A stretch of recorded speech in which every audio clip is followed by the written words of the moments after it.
This on Castle 90.3 FM. And I pay a brass so I will say the eba and a Saturday. Say if it's say Quapem Sanon, Konobaba. Any ever tea of Yeninamu at the Amininamu at the amount of Jumedia so the Niama and so it's Party and some no the adore so. When him say do a we can say Diana games, you know.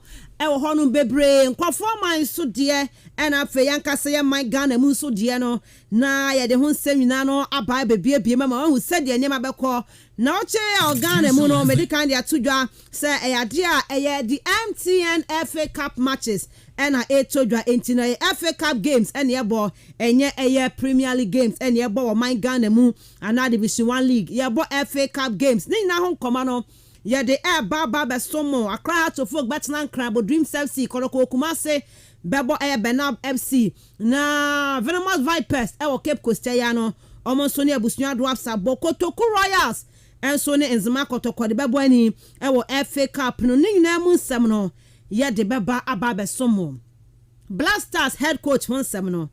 Now what you want to better just say coach Mayele Akwesia Pia one also no Eddie Abba said Jumano Nyabeye. Na odi sanse mo betu dwanom empenfo hodo bia kasa de akire no say on stay away na ade na wose coach Kwasi Apia stay away from adwuma na ni je ho say opese wo ye enso ede boa eye oman eye Ghana na nyina ho nkoma no ye de ebeba ababe somo ene anopai e wo show you se be kon krofo aman so games ahodo wo ho early kick off Anfield Liverpool ni Chelsea na yebo na mimiti ya ni nyina no me de kwa akosho abrante Mudrik you are the Chelsea team na make kwakoshe so be 90 minutes so be 45 coach Graham Potter kasa Liverpool ni Chelsea na bo omo nyina they are in crisis when they didn't kunim ye dem nsam ne beba na onim see ade asoro so ha ye Arsenal and Manchester United na bo ye dem nsam nyina de ba and Arsenal any new player Leandro Trossard from Brighton and some to say ye dem nsam nyina no e de beba be call aye the Australian Open say na kwakwese the tennis ne honsem no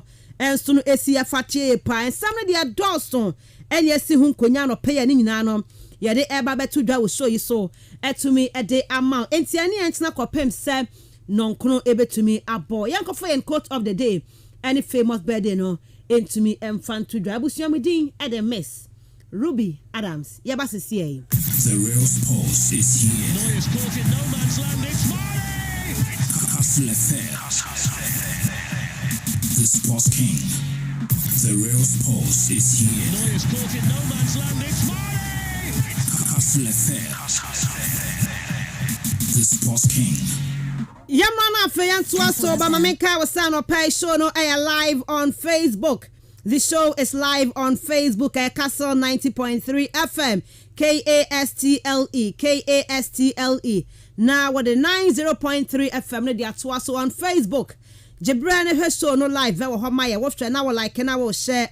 Now with the comments, ni now so at the air bam near to me. I can canning in answer. No, I will show you so at the Ama ye pa on Facebook at Castle 90.3 FM. Now what to me at his show no live. Very hona was so no comment no. At the Abana affair to me I can canning in our media so. Yet to me at the Ama bet me the message no. Alpha 0244 743 143 0244 743 143. Odo message no efa hoba no pay. Ye baje bracken kan nyina e wo show you so na yet to me at the amount. Games ne basom. Uhu ne ma say. Sanye ene ma keke kakọ no.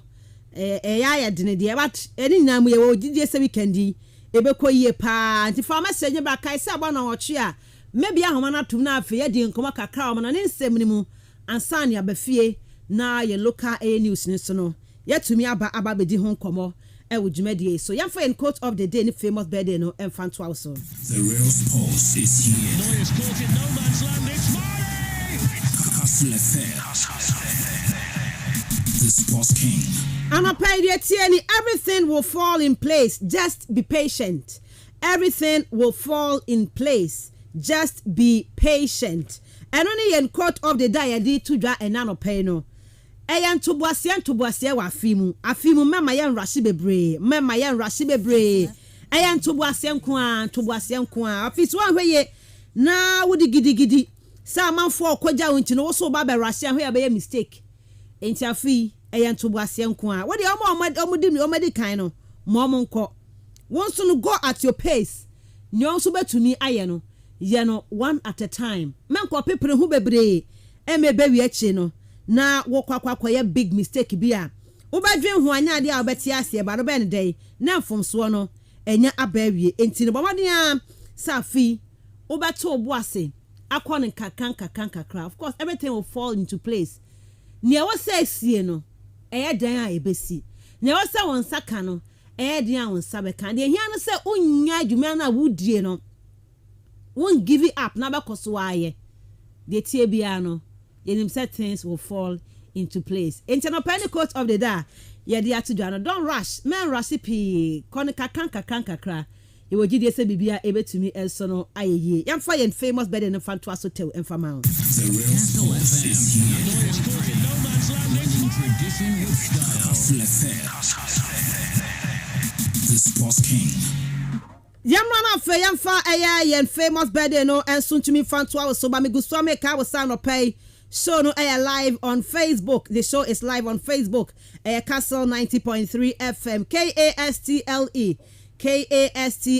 Now the 90.3 FM no.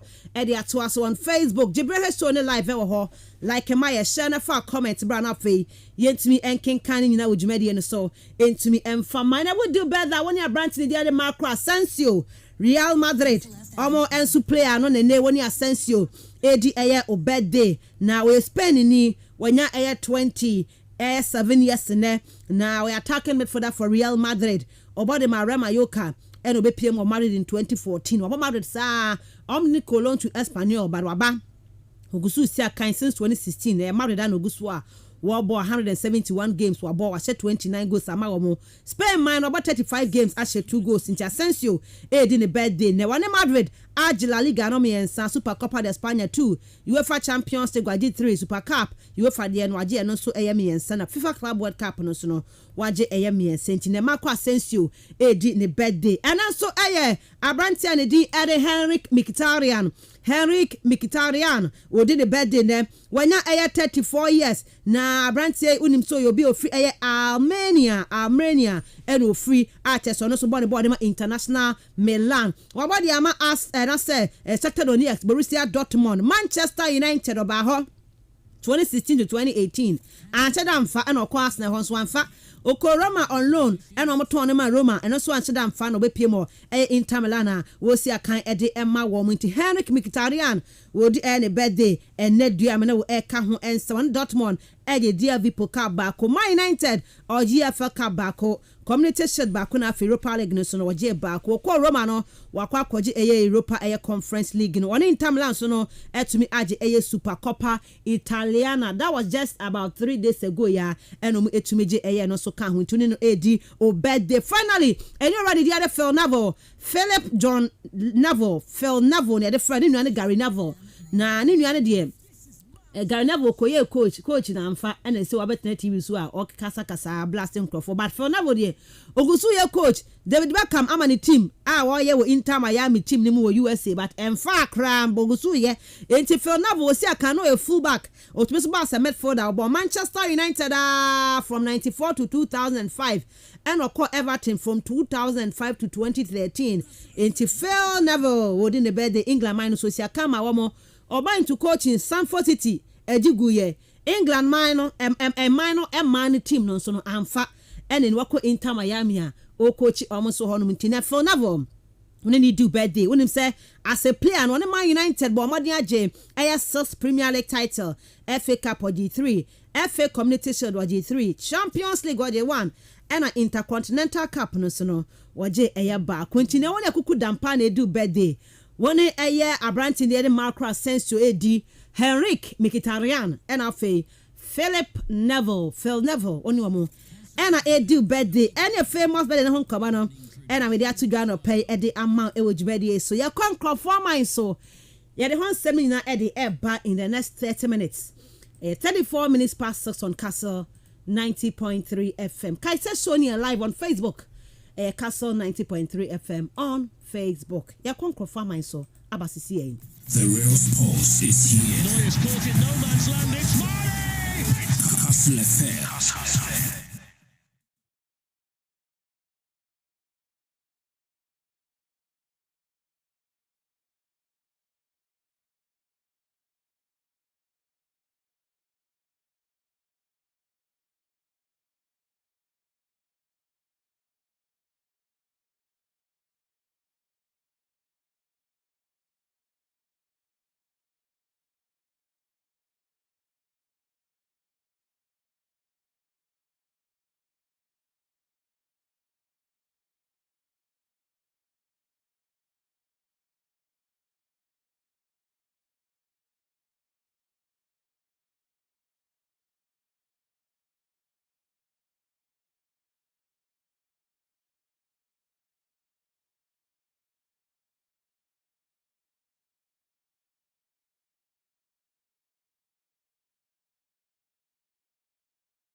kastlefm, the sports king. Young Kona Fe, young fan crop my son Samnon to drama on Castle 90.3 FM and pay.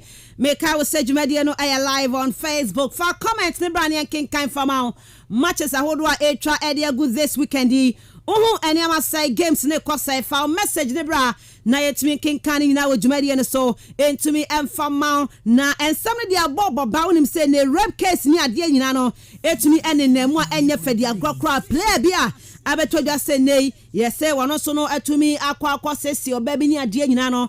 Nina home command ya the banner for games I can see a tragori nano, yet to me the one media but summer to Juventus Bobokuono and yet for the agrocra, Nina and Commodore, ya the air to draw Eddie amount and ne pay, and would you media some yasha, same friend for the Australian opina same. Tennis no idea air cost to ye pa, nan what I could my games I would want to me a to drama, Baba one D and so at the ayers do lean. I want every China no.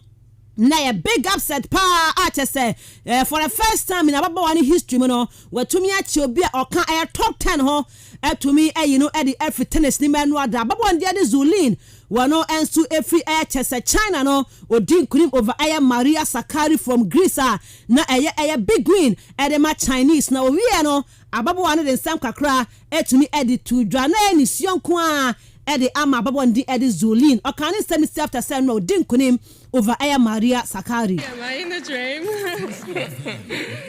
No, it's real. Yeah, I mean, word can't describe how I feel right now. I mean, I want to thank you to my team and thank you. They're pushing me every day to become a better player. Thank you. I wouldn't be here without you guys. Yeah, and I want to thank you, everyone, come tonight to support, and it really means a lot to me. Yeah, and wow. And can I say a few words in Chinese? Of course you can. Yeah, because it's Chinese New Year Eve today. Ababa one dear Zulin and no doubt me say dear na any studio mano our tennis team for the first time when he carry mono what to me actually a top 10 seed player to me a free man Maria Sakkari wajine ho baby ananya dia na AGA yempiem one mema na femro dance no another big upset at me to ja US senior branch Sebastian Korda what to me actually a branch Daniil Medvedev from Russia to me a free money a 3 straight set. And according to Sebastian Korda, on the no or the same way to me attitude. Yeah, first of all, thank you guys for the atmosphere, the support. You guys were awesome. Thank you.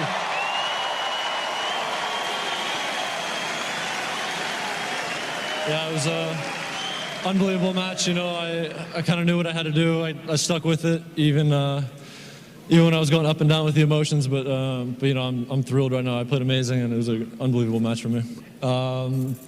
Just go for it, you know.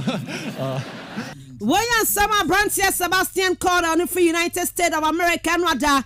What to me the leader of the new generation, say born in Samrane Frano, Daniil Medvedev from Russia. A channel a 3 straight sets. Nyamia Duman Nekai say there Novak Djokovic 8 a.m. Yano, one a Grigor Dimitrov from Bulgaria, and a bit to me and so Eddie Boy Sir Andy Murray, Britain, you know, one a Bautista Agut, a game ebabasom. Where the third round games are, and also Etoja, our air tennis already no copiema, Andrei Rublev, what to me air Danny Evans, to me up on a 3 straight setter, where they are Kwanem Sansna Mana Femno, Wupiema Arena Sabalenka, one also Egusua El Kunemi Pen now Machino, one also to me a Sina Cleary on Sunkundiano, to me a Quadium Arena Sabalenka, a de Alice Martins, and what to me you know, Deno free man in Namun Komano, Mede Tuja, the amount Ewo Jumedia. So away from tennis no yanko PM our boxing mudia diabanye when him sign and on the 25th of February no but ebet mat to jam when him see there Floyd Mayweather Jr. If he still started say one born about now born about her what they retirement ebe to jano and ya do to me esia kan e what say on my England I say UK mu one end to me ensia kan na kwam say kan me ado much and I say February obetumi akwa sia kan e wo O2 Arena na mom ne aba no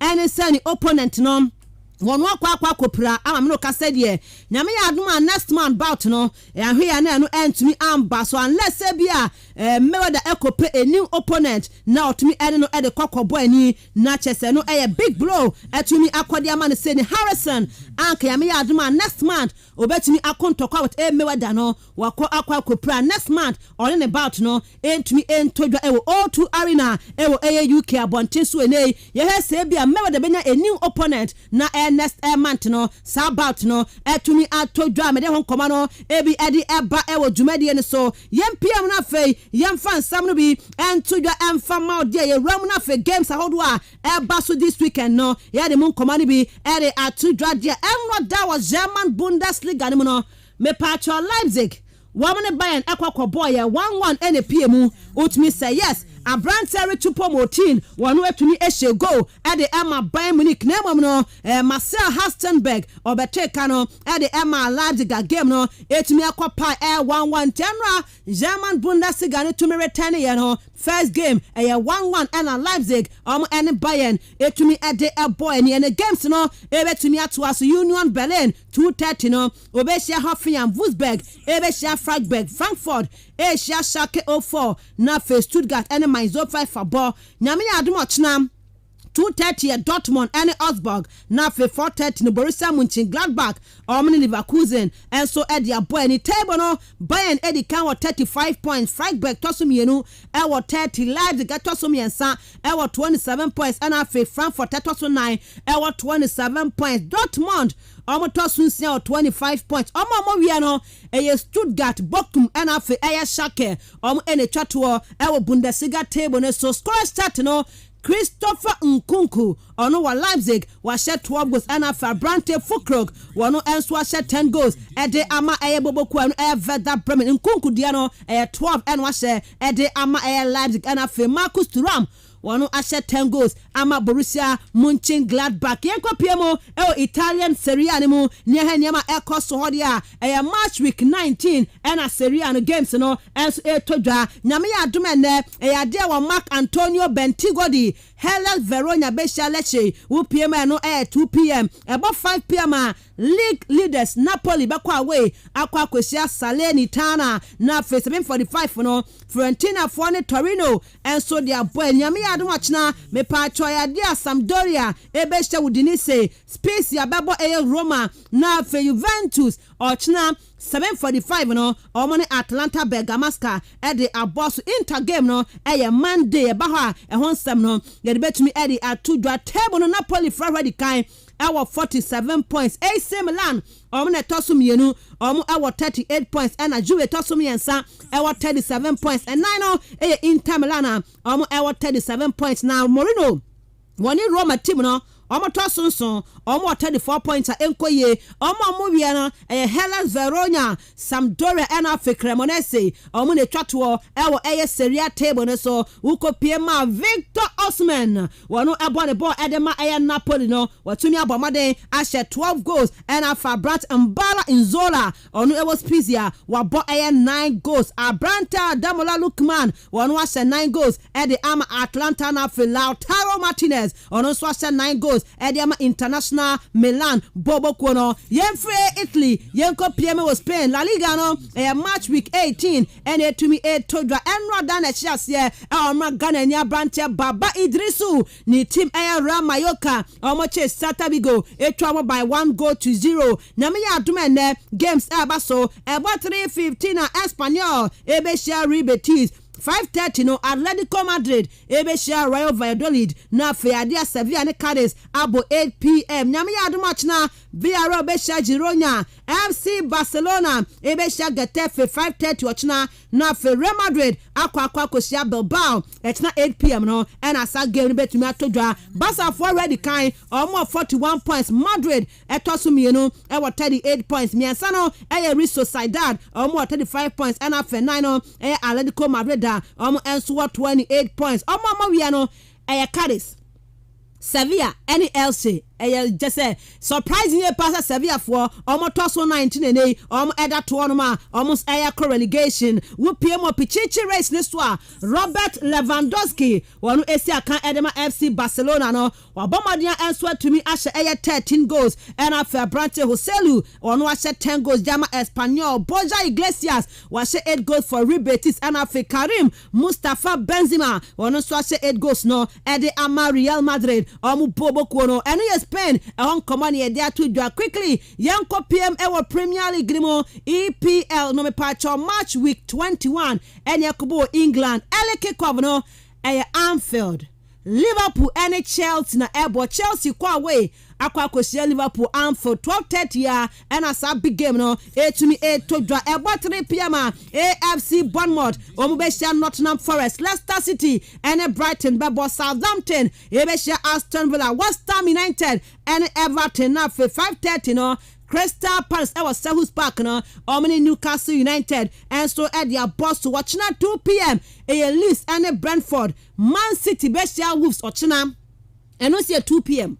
Now for 4:30 no big game na ba so am na the Emirates Sports Stadium no Arsenal the Gunners Arsenal one more any Manchester United ebe to me edia boy ni Monday night no Fulham and Tottenham Hotspur and ebe to me enso dia boy ni 1 p.m. Premier League table no so on him say Arsenal omo na ready kind omo 47 points Manchester City etosumi enu 42 points Manchester United etosumi enself 39 points and now Newcastle United with 38 points enumi Tottenham Hotspur omo 33 points and for Hemudia Liverpool tosso nkono 28 and Chelsea etosu du 28 omienu na ebo ene awieye 9th position against 10th position sa pepe na Premier League no ehon sam no etimi etiomo we no me pacho West Ham 18th position 19th Everton and 20th that's Adam to weekend so no West Ham Everton into 18 versus 19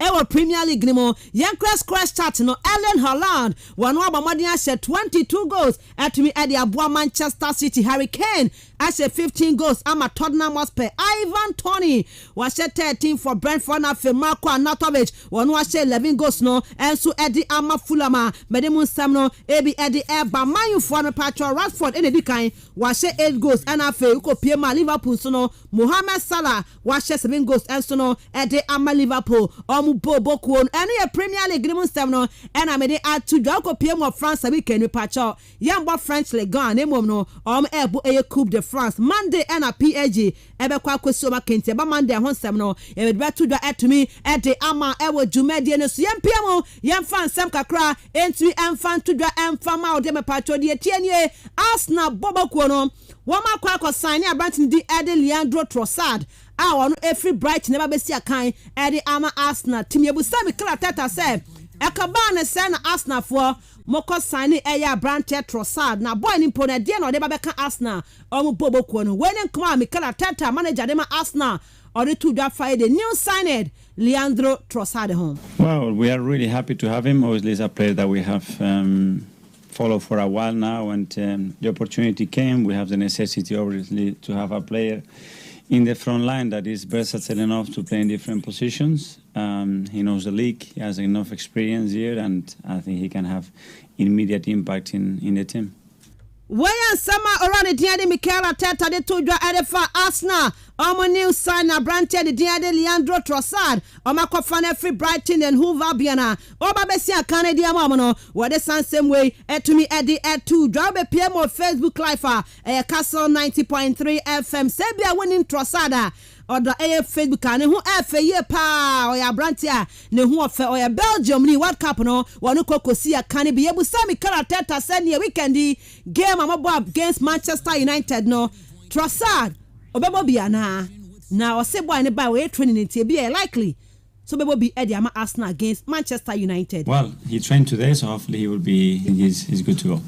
He's good to go. Ano ayan kamawodu awurano wade atu dwa Eddie Ama ne on the game no yebusane say ne Manchester United beboku no omo fly o omo kwapa na no ya na se weekend Crystal Palace for no kokko ball 1-1 bi ni at the midweek here Manu game no Arteta mura museni.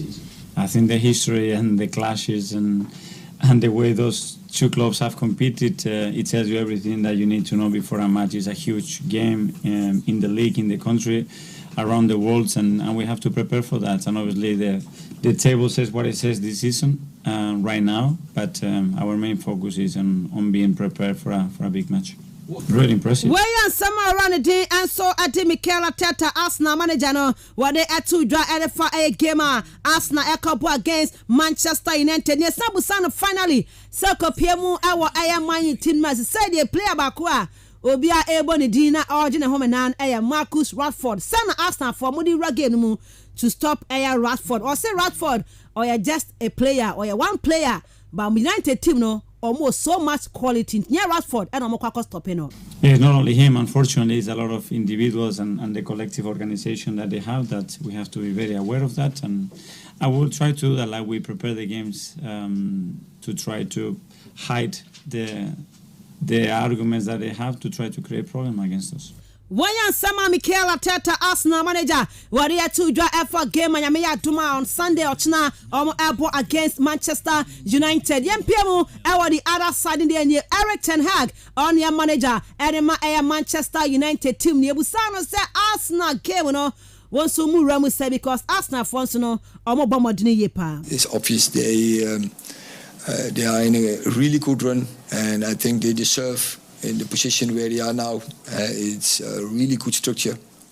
How they play, there's a really good mentality, winning attitude in the team, and that's why they are now top of the list. So they are in a great run, but it's up to us to beat that run, and we will do everything to do that.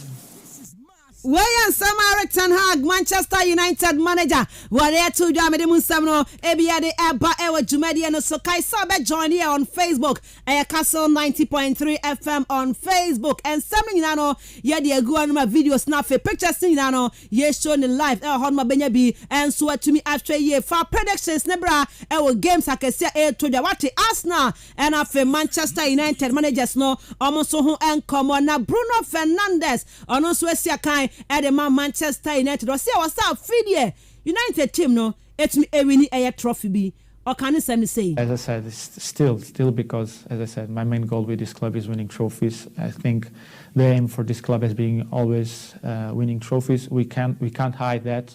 You have to think game by game and think that the next one is always the more important, but the global aim for the club is being always winning trophies, and that means a lot for the club, for the fans, and for the players, because no player come to Man United thinking that the main goal is not winning trophies. They know what this club is about. They know what is the feeling to play for this club. Wayan Sama Bruno Fernandes ono a player at the Manchester United. The same say adia Maguire at starting games into games now a Bruno and your captain and so at the Manchester United omu bobo kon yen for na fe yen kopiemu and so wa ayan sem from na de tie nyeme pacho Dani Alves mwakwa kwabasem Dani Alves when him say or a player be a wiase nyina wono and win trophies pa ka be se ba ko na Messi atono we win trophies baby about 37 trophies na branch no wono so atumi aginenei and run beto just say okopie me wo court na ya money bill ya china tum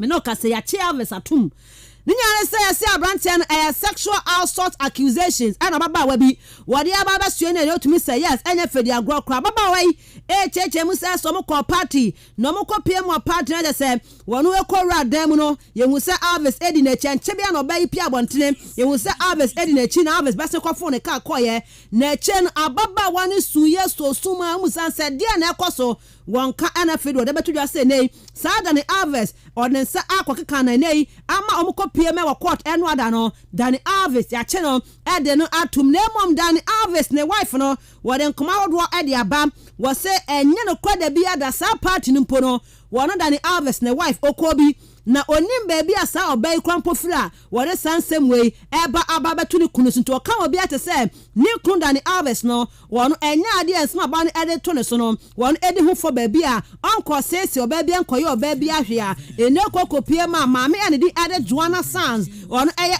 wife ede ma Dani Alves no wore sansemi enso atumi ede atu dwente guso ya twen say ebe na se nyine de e ho sem no e betumi aba betodwa eche ni nyina no ye de mo nkoma no e de eba Arsenal foam wo mo guso e make signs na ne eba no se nei wo kokko pm wo spins de baba kwori ma omo defend and the enso ere Jacob Kivio no me pachi ade Arsenal for kwa akopɛ boy no amna ba be si aka amna de ba no say by the end of next week no na ade boy ne medicals no watumi aba be e de awie e de ama Arsenal ska APM no 25 million euros e no ba be sane e de ama Arsenal team ne nei eno ye reporter yensa e kan Jacob Kivio obesi akan on e Poland ni e de ama Arsenal omo so e bobokuo no mame ko PM on 7 from me pacho enroda ena ebeto just say adia Memphis Depay Memphis wano enso atumi every aya Barcelona wakwa kosi aka ede matima eno aya Atletico Madrid enroda na team no omu etumi epa ne hontuma no mo pa ne hontuma wie no Memphis Depay the sankomo we ede tudwa. I mean, it's been great. It was very fast yesterday where I could directly join the team on the pitch and could feel the dynamics. And it's intense, and yeah, I have great sensations, good conversations with Mister. So yeah, I'm very happy, very eager to show what I can do here. When sama Memphis Depay, what you to drink of us, what you when you so bobo kama o Leon in the moi, and I go Memphis Depay, Okosiakai, at the Ama team and Atletico Club de Madrid. I was Spain Honma, Nayako PM or Chelsea camp de Agopoya do my Chelsea, qua away to Anfield, Aqua Cochetti Mano, Liverpool, Yakobusa coach, the dear Graham Potter, Sir Brantia Mudrick, no, will bet me I start a game now. I say a beer. Bobby, but 90 minutes there, Debbie. Good, really good. Young player, exciting player, fantastic speed, 1v1, can attack the back line, and now we're just going to help him adapt to the Premier League, adapt to us. He's obviously come from a mid-season break, so hasn't played so much football recently, but has been training well. So we'll obviously assess him and see how much he can play at the weekend. How likely is he? Yeah, there's a chance. Well, again, it's how much he can do. I think 90 minutes, no, but there's probably a role for him at some stage in the game. 90 minutes, dear. No.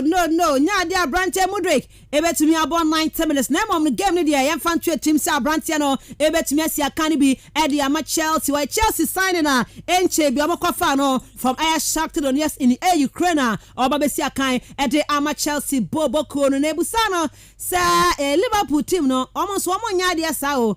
Oh yeah, surprise! Liverpool team no, also go through crisis now. What the same way to do? Well, I don't think it's about surprise. I think it's about no matter who you are, and Liverpool. You're talking about one of the best teams the Premier League has ever seen, with one of the best managers the Premier League has ever seen. And you know that if you have key players missing, you have problems. Then the Premier League can.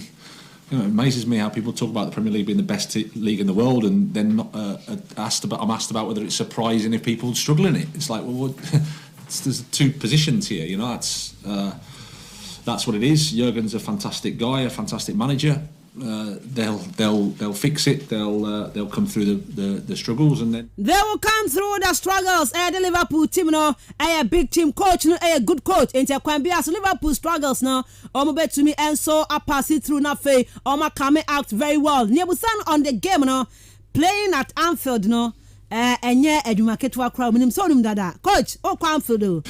Well, yes, I'm confident, but I also respect Liverpool. I respect Anfield. I respect the challenge. It's a tough place to go at any point. It's a fantastic football club, and like I said, Jurgen's a top manager, and they're a top team. But you know, I like the team at the moment for us. I like the fact that we've come through a tough spell. There's a good feeling. Players are coming back. New players arriving. There's a buzz, I think, in the training ground, so that's nice. I know I am come Chelsea manager Graham Potter the two job but okay no papa e babo league game na Chelsea top 4 ntim mbobo bidieni o say the only top 4 ho ne odwen say obese Liverpool we are a game after 5 months na be hu baby at Chelsea e betumi edi. Beating Liverpool is my focus. I don't worry about what's going to happen in 5 months time. We have to keep improving. We've been through a really tough time. We're still together as a team, still together as a club. So that's very positive. There's a lot of things to look forward to in terms of the players that are available for us. When some Chelsea manager Graham Potter were they at to draw Chelsea Ekosi against Liverpool no, but my member went to just say Chelsea Omoguswa air signing. This is about their 6th signing. Our winter transfer year more winter year January Chelsea Gusu sign and rather ya Chelsea and Saka Branche Noni Air Maduke Edeno every air PSV Eindhoven our Babesia kind at the Amman into Saba Facebooker the one fair aqua or a nice guy Anna or a nice guy yeah one also in the color I never color near pepe no so one never color near pepe actually say ne hu efe pa on tinu so wa bon kakra se tuku amaka modie no wa bon kakra entimi no ka say Chelsea atumi anya a new signing ne abrantie no e baba besi akan e de ama Chelsea ebobokuo ne me de hon koma no e bi enso e de ba he's just 21 years or England and a 21 air winger baba besi akan so no e de ama Chelsea ebobokuo na me de hon sam e de to dwa na kopia ma Jurgen Klopp on your coach e de ma air Liverpool team no.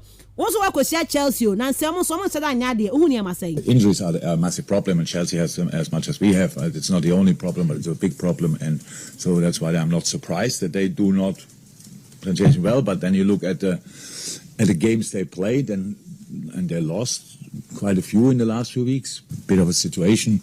Don't say we played now particularly well in the last weeks, but when you don't use your own chances and your opponent used the first, that's a good sign for a bad period. And that happens a little bit more often. So I don't sit here and think, okay, thank God Chelsea's coming. They have even bigger problems than us. No, I know how good they are and can be. And will be the next tough game.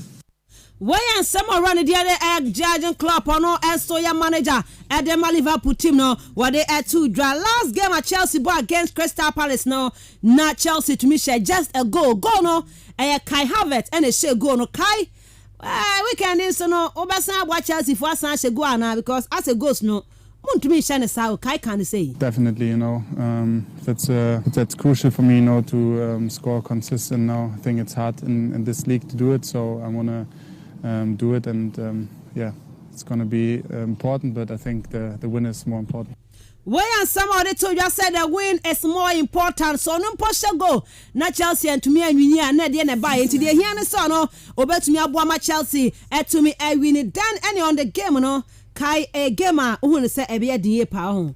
Yeah, obviously for us to play at Anfield is always a big game, so I think we're all excited to play there and to get the 3 points. Where summer Chelsea air attacker Kai Havertz what they at 2 John Rain Chelsea nyame atuma and ano panase we at 12:30 ele kick-off no one more any Liverpool e de kobani e wo Anfield am de won sam no e bi e de to John me kopia mu back again e wo Dani Alves ni case no eno da ya chi ni to mu pe me no ka say e ade a sponsor ba ko e Puma fo no wo mo say wo mo ne no eton kwanta wo matumi apai a che say obi a okọ harasi oba na ukoteti oba na pesa wonu oba kochehye ho na wo hane de omra onti asiam fama wo de omodom ho bo wa enye ntimi no ka say de contract no na so to me say yes e ade Pumas team are from Pumas a wonu enso esi akan no wo mo ne contract no wo mo enso atumi terminate a wo mo so mani esi akan mo biem hwe wo kwakoto oba mo na akoyi oba basaba senti contract no ni team no wama pamo no say Dani Alves entumi ensi akan biem nei eno a big blow etumi akwa de ma na me de ho sam no ebi e de to dwa e de ama odwumade ne so na kopia ma ne etie ne Brighton and Hove Albion na say e ade a Wolves Abranten din e de Adama Traore no ne aba ne say Napoli team no mo se sama me ba na fe o ma be pe Adama Traore no kwakosi akan so e de ama wo mo yenko Juventus team ne mu no asem kase e na ato Juve team no ne aba ene say nei live Juve for pa de te say no yese Calciopoli na ma je league ni Jeffrey Monsam say mu wie mu twatwa bribes ne first matches ni ade obi ani say last season no na COVID-19 chi e ka ba wi ase e ma basafo e ka basafo bo ni nyachi no basafo ma anye ne ma bone o ma nwie sika bi anhye baabi obi anum se basafo wo makotonton mo ne ma ne company no say your friend Spotify company uko PM basafo wo mo studio wo ma ton half any ade a se basafo wo ma tonton mo ho ne ma nyina ne play ampo motumi to no ma se aton ne nyane se basafo kwa ho kire mu ye pa na mo dubefo de me pa cho ma anya ne sai ante so mo ton hwe ne aba ne se empenfo ehwe ma hu se omo esika no wo mo finances no me pa cho understatement be ko baabi sika ebia eya 300 no o matete so e discount bi e ko hye baabi ni ade ntie nkofo yi eye dream die e no metumi edi ompanyifo no enam sa wrong doing nti no ka said ye jubefo ye say yente wo mo 15 points yente Juventus for 15 points no mo nyema nkwa ye fam mo wo say kwate 15 points na nya no kwa ye still ko pma ayade am wo mo Tottenham transfer chief Fabio Paratici Sam no eduma edema 80 man no ejuve no no so no ya man 30-month ban from Italian air football for no involvement in air wrongdoings no tinedie juve for aso a share pa sell to me say wo so ewie anema for to balance their air sheet no omo ediska no statement no omo announce ni nyina amenei ahoche tumi aba ma juve for yes 15 points yente enfem from point mu enei eno ho nkoma no so no me de ede atudwa etumi ede amma be na fere nsam no enso atumi ede yes na momenei yanka back to air tennis ni mu mami ne di ede azaranka mami wawo baako na what say Serena Williams na ono wawo baako but the we are tennis na nra na ehuye pa mom azaranka Vicky odi nkunim over Madison case na azaranka or can it say after the victory? No? Yeah, I mean, Madison has been playing really well from the beginning of the year. She played semi-final last year, so I know she's quite comfortable. She had a lot of success here in Australia, and she came out firing, you know, from all corners. And I felt like I was just rushing a little bit too much. I couldn't really get into the rhythm, and I'm very glad that I was just trying to fight for every point, try to find my rhythm, turn the match around, and it worked really well. But she's a great player. She's a great friend, and I'm sure we're going to play some more matches. We're always playing tough matches, so it's never easy.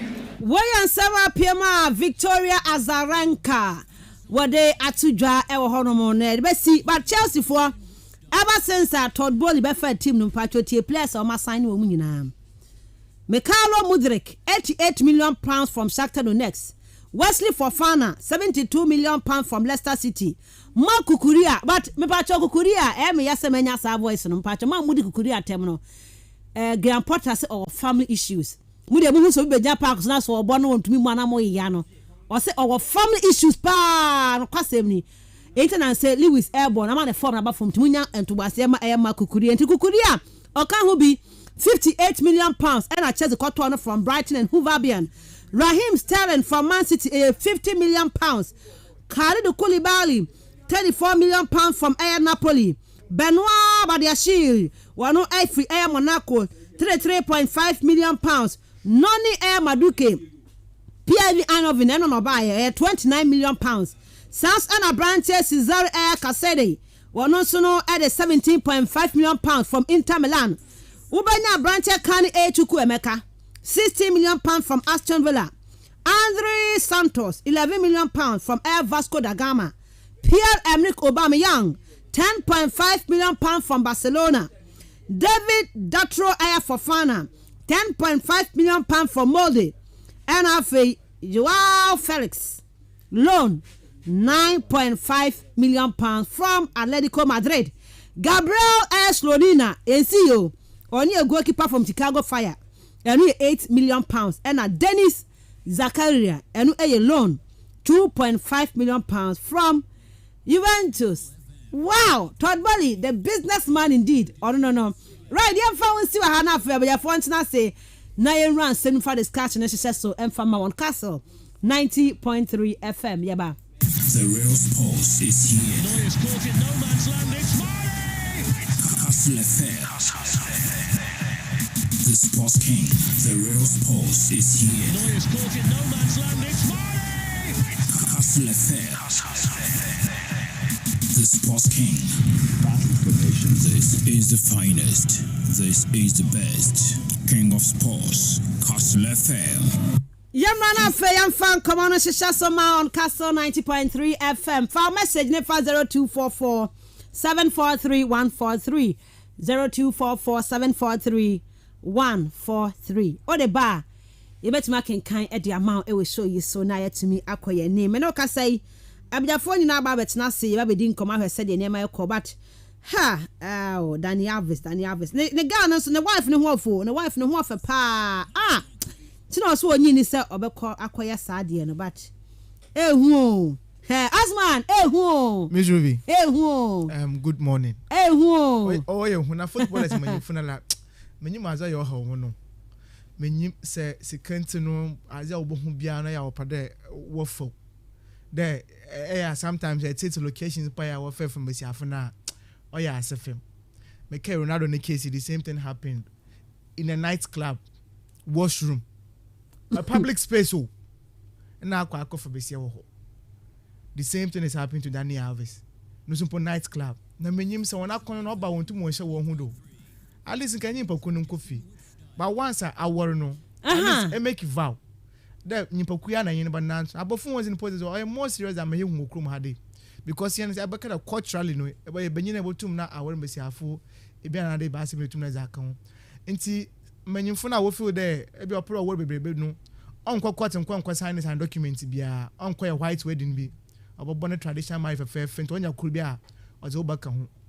But I wonder why footballers, it is becoming a lot of problem for them. Oh, because almost about players who want to win outstanding careers. No, once no mostly. But was that manyamano was a fair for me. On your good and then was not quite even not granting him that the bill. I'm on the bill. And Mr. Boy, a serious case and then I was saying him guys the most decorated player on planet Earth in the history of football. Ah. Oh yeah. The wife listen now ho no binti na they all cannot no kofia na enye ye but na ka obet imagine the number uwia na na kwisia baby tell be where was ka na bazi be na hwehwe o kira azu no boda won hwe ano permission bi no so tare ho yeah asemo eno me ko hu comment be on Facebook na me ma e de kumu say on kind no hu niema e koso wi as me hwese mehu a na maka sanse bia o sanse mbeto dwa na nkofo de Estate say omo keke cancel to me say nkofo say mo say asman tienie pa. I know you are not reading this by mistake. May that person you are cheating on catch you either today or tomorrow. Amen. And be say hey massa. You go chop everything in skirts. May the person you are cheating on catch you today or tomorrow. Catch you for when? No, but me should be. Maybe I make a massimo. A benyina, you are fan of cheating. The base benyin be a service be praying that and you benyino. It only shows that one a coward like enzi huni. At least what you to me some kakra. Ebia dakor ana be. Hey, Asman. How is it? Maybe benye be ana kado. Now dey ba no. Che. So ebia but once na ho anu asesem. Oh, and then I met analogy being one. Now was a mortar, no on your pistol. Oh, then Kakoyan local settings now. Biani Fibian or mortar, maybe not a mortar or stagnated or be respecting. But then pistol no, it may be if you're catching a z. Not about wolf for fee. When I know Nazaka command. The man, I go to more quick. It's no. Nature na kasa na wache akwana yemfa but mama yen bebre honestly say but awara na atena wo yire no na say nya be say yen bobre feel the way able to my na nanto yen abobra why not at least respect the lady and yen nanto e bia na won tu nyina no obi are ye that ma Tom and Jerry games ni bi no because be say na about one channel no support any team no bezi banyin niska banyin support hwe be be be say na nchente da mo nkofo no ana no ye fotufra mo be bia no they are moving on which is becoming what our generation now is getting into. So whether you like it or not, it is now even accepted there. It is part of our life, and now you're good at here. And to me, should be no calling some of this example is into me because football lessons as a Benjamin Mendy almost about 2 years now. Na carry work acquired them. And then maybe because of the same sexual and then rape assault cases, be the my uncle. Manchester United boy Greenwood for instance. Look at him. And Thomas Partey so quite ground be our Englander. Look at the kind of shame I would to now was a Canadian home. And whether he like it or not, on to one confidence in that even though legally no be antum nkade or a rapist, but the fact that it may make an attempt to know it is something that is with you forever and ever. Obozin be happen and that you know about the was in footballers and they should be very careful and then okay me funny now. Many funny pa. Oh yeah, now we should be in now. I don't say be a minimum. So be a metwem. Oh, that's so good. That's a nyako here. Ebi. But God, yeah. No, own background. Me tie chin pa. And I come chin back. And but run near me tell who say up. But when yeah. Don't pass out I'm going to give you. Generation young say why I was easy why normal. I had normal. Like you bet much be nipa be 10 and 20 at the age of 21 and 22 but catch the niggas be 3 and a half. I normal to them. Sir. Waiting for phone have I'm again. Girls me na say hey any my so I can so be catch you nyina dey. Hey, let me see a fundo sitting here and get any. Because one uncle and one fan uncle. Obi. Some maybe I should say you need to say normal. Or normal, which is not fine. Our be in our day in our setting, you know, it is accepted. Sometimes I say that no maybe I've been a chair and into the one who day be worried being a basa or your bun. But in Katita, Mambre, maybe be worried being a basa on your bono. Oh, so there are some people more accept here, and no problem, eh? But so Bananti was now by force since now. Other Kwakuman movies, good. Oh, the babies are girls, no. I mean, can the Wunya celebrities now? That is what they do. I don't know if you get my point. But me for name my example. Nema went to baby Okwejinenyo. Eno show. Nobody was there. Obi anim phone your code, chat or code. If you are no can no in the hotel now walk on our girl in a book. The camera acquired. At the aqua show. So in can name and cognac CCTV cameras no way inside or another answer camera no setting anka. Obo name and hobana. Enka abasem no besin ka bana ko bia nke bebia na mo. Nti sometimes mmesi afono so won hu dey celebrity a na odo won hihye wa an sha ho do pebenya asam. Nti mbenimfo na so dey den ye hye ye wuye because abrenti offended Daniel Harvest our brand on boy ase and the massimi abo for no na say you 3 years 4 years ago we were talking about Ronaldo wako LA that is USA no so ibi akwa de wako akotun besi onu akamata asmo why first round dey wi o ka for second round dey wi say dey no kokot. All right. Inti odibia mesi afu wonya wona sabi onyankopon page won kakra na opere we bibi no wotum we de wonya all the discuss from yes all the discuss from but mbenimfu na so ye de won hye wo wodo. Okay. Baby so I didn't so obo adom madodo. Danny Alves ana na one sam no help so akwa basa no say be so there. Yanko na ye ni komo aka no emfa entwa also. The real sports is here. Noise caught in no man's land. It's kastlefm. Blending tradition with style. The Sports King. The real sports is here. Noise caught in no man's land. It's kastlefm. The Sports King. Right, Yamra games. No so many games. Na hon komo na yanko ye games no ho bebre pa. Sir Richard. Aha. Good morning.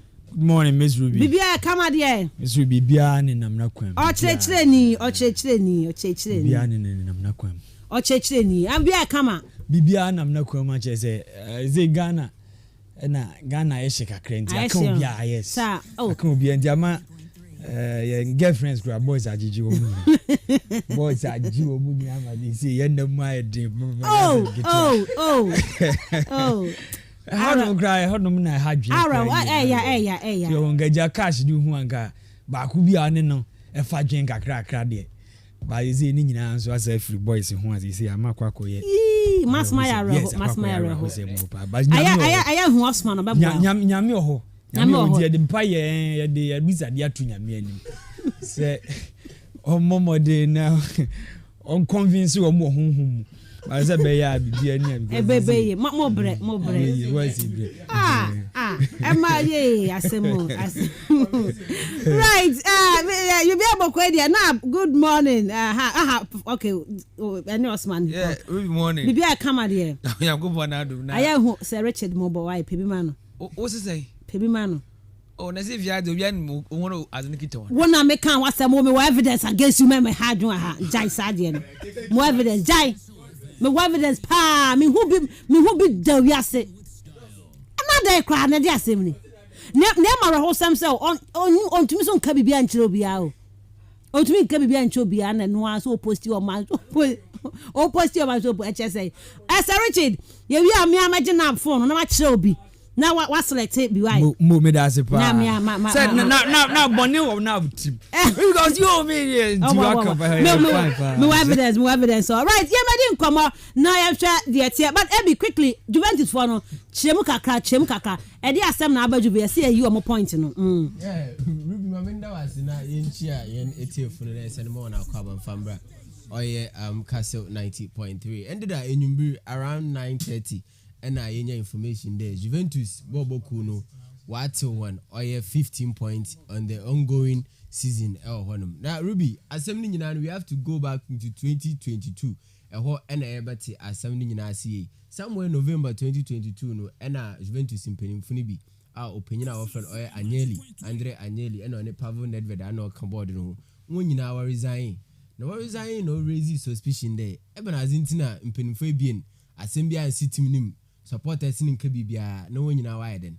Why resign Elwonum? Into opinion often Oya Mario Luigi, Oya prosecutor, Eco Italo Menumuna, no started Oya Shushum Kakra. The Nishuma Kwakayeno, or call way back into 2020. Saying in Ebeka 2020, Yerba that is COVID-19, or Beno, Nazero 2020, I film. Klaus Bebrina was Sofay. Ibinum, when ya losses Bebre, Betima, Manchester United, Yabba Asna. Old baby Puno, the will ask now where can be off.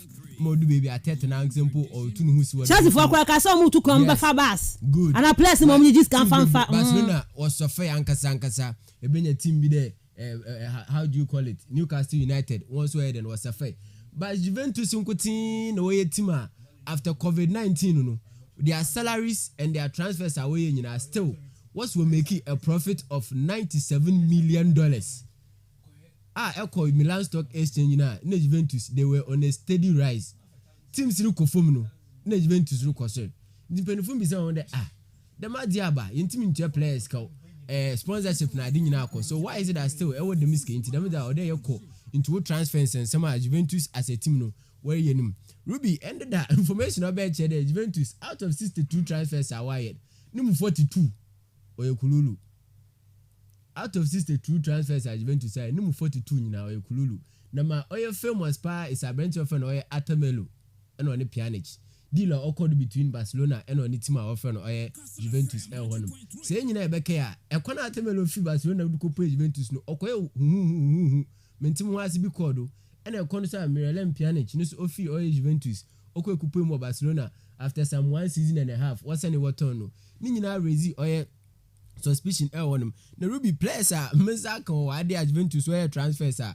When is in Baby Ruby, Mubozina or information but a boom party for that. But Nina Juventus team widen. Why them transfer? I brent often oil Sturaro. Okay, yes, Sturaro did cover Brebaken, Thomas Rincon, Nizina Baby Pim, Ricardo Orsolini, Nizinum, Emil Odero, our Sampdoria, Nizina Babeden, where Baby Pim, a Benya brent often oil Andre Favelli. Nusunizinu oil them listening. Leandro Mancuso. That was where eyebrow in oil then. Orezi L1. Ruby the Brenti. Serie B. That time the Empoli was Serie B. Juventus turn a Brenti 5 million euros. And what the ma oil Empoli. From Juventus to Empoli for 5 million. A Brenti improve BBR. So the FIGC was like, Open Argentina, a Brenti improve BBR at turn demi.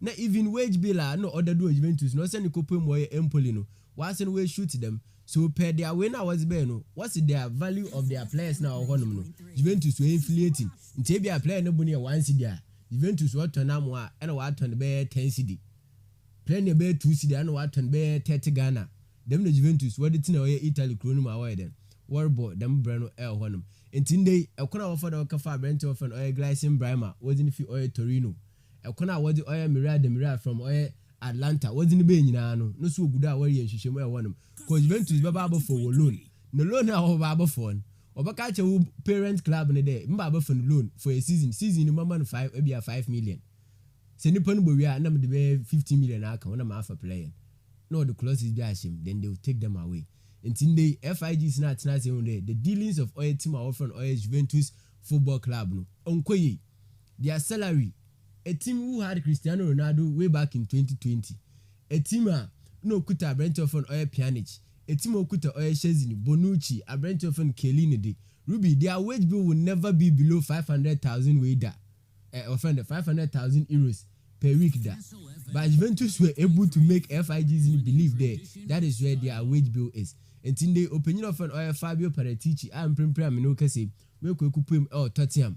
At that time no now oil Juventus for one sporting director one one worker because Fabio Paratici no ozenyima where dama shady deals no so their transfer dealings and how they have violated oil the transfer standards oil Italy chronomono no them bridge Juventus what to one oil 15 points but once you release and there was be about to pardon each other oba pili dama sentence na another court order na was am on okay into watch and one lawyer no wetin make kupem na or oil appeal ni zaba but Ruby in your first time Juventus bobo kunanga I there one sama dodo one sama Kachopoli yakwa way back Ekona Juventus was it 2 point walk back to relegation Kachopoli mpo dey back of our affected teams kakra kan Fiorentina mu nyina wonya won share wom ebenya oya Pescara mu nyina wonya won share wom but in the Juventus on the 3rd position what to 15 points 37 points is here 15 na 22 abakwa kwada ba 12 abakwa 12 position ho on the 10th position Ruby intinde the question mark is Angel Di Maria Paul Pogba offended Dusan Vlahovic Federico Chiesa na even transfer po no share FIGs fun penifun ebufu pa is Federico Chiesa e kono for do Chiesa ne na ya me kai oya akoma ye bufu angasa Fiorentina gwala ya man Federico Chiesa oku Fiorentina ko mo binye Sofia to bonu kuna chire kun and Juventus where nyama no basa e okromo so these big name players no how are they going to cope with Juventus not being able to qualify for Europe? This is not the Piero time. We in here a branch of an Gianluigi before the time. This is the era of modern football, the Popobes. It is a Di Maria when you Champions League football. Popoba told us the oracle in search of Champions League football. That's when you Champions League football. Ruby, what is going to be the stance of team Bobo call from Juventus Honor? And today mpenifunu so bokọ appeal yare twen na ya hye sa appeal na work no se mpenifunu beja atum na wasane zo 15 points no was am Juventus na mum se wanja antum za Juventus mpempram no case for the 10th position adi wasan so bo almost in wa accumulate points na na team bo back to bia Europa League another the Champions League road to after what about 19 games in the Italian Serie A ibi mo about 18 na ibi mo about 20 but Juventus na enum no so why you won no me aside they will lose it last weekend to a team of Napoli by 5 from El Honum. Juventus were in a run of 8 games.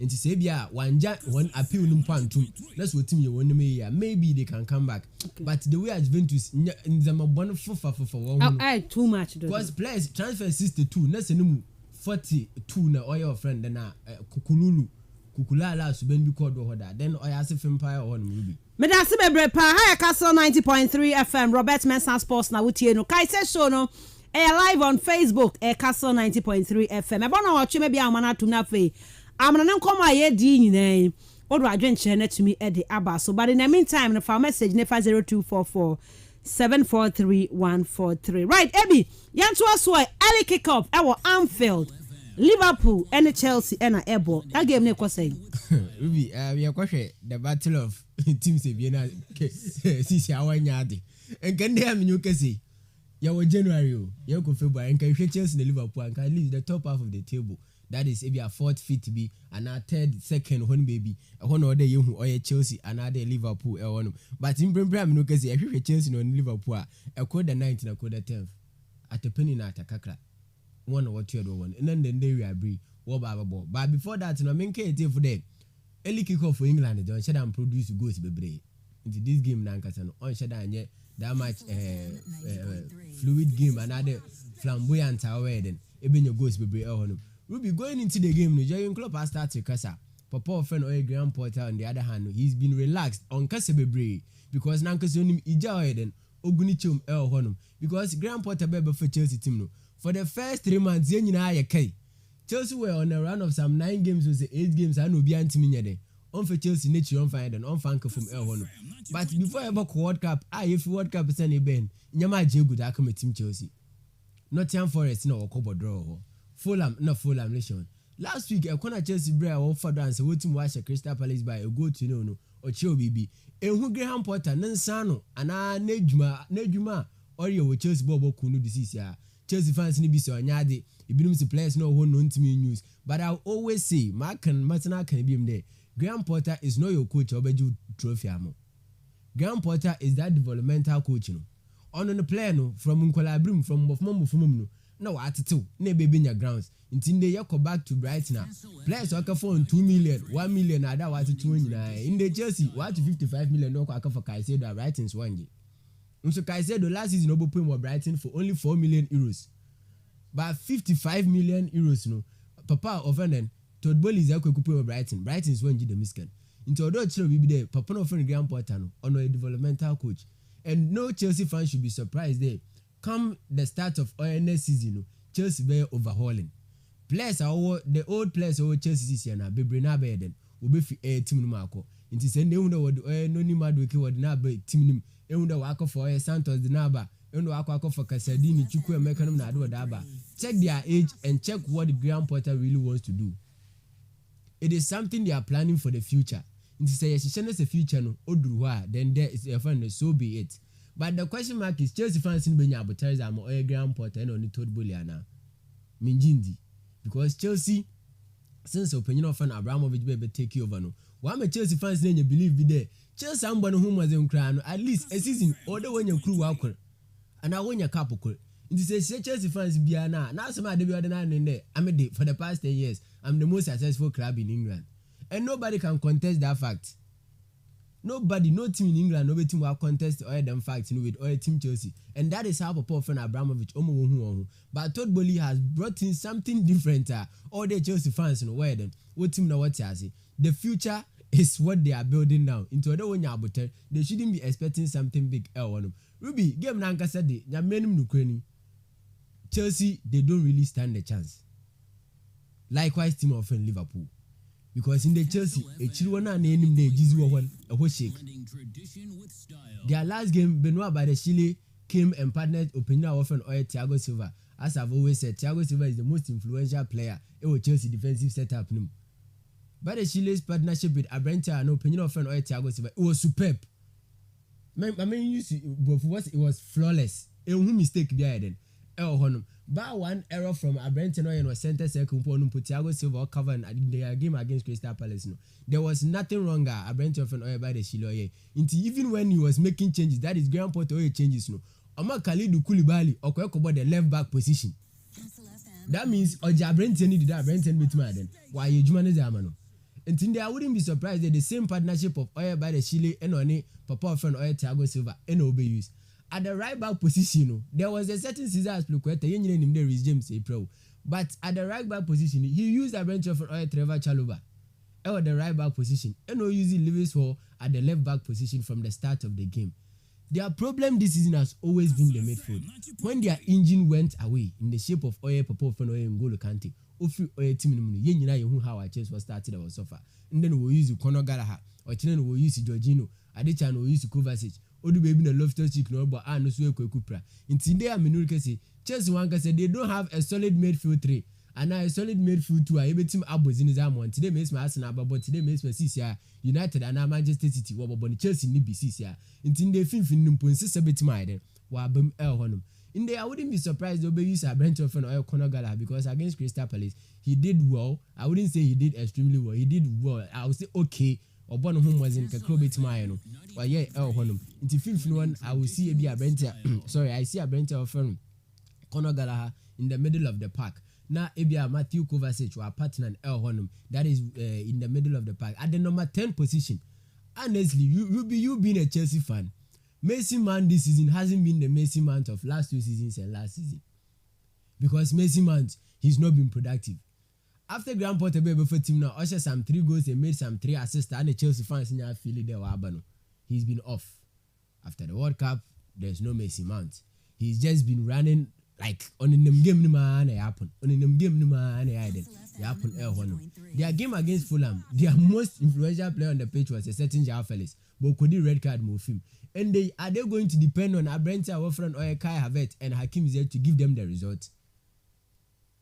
And then small the Chelsea fans will be someone, and now Chelsea team Graham Potter or will be someone. Are they going to depend on Kai Havertz? Kai na he's not that robust player now. Obey gidi in the park no. Kai always want to be flexible. On the ball no for born here then. On pass no keshe. Then the Hakim Ziyech World Cup and the year no.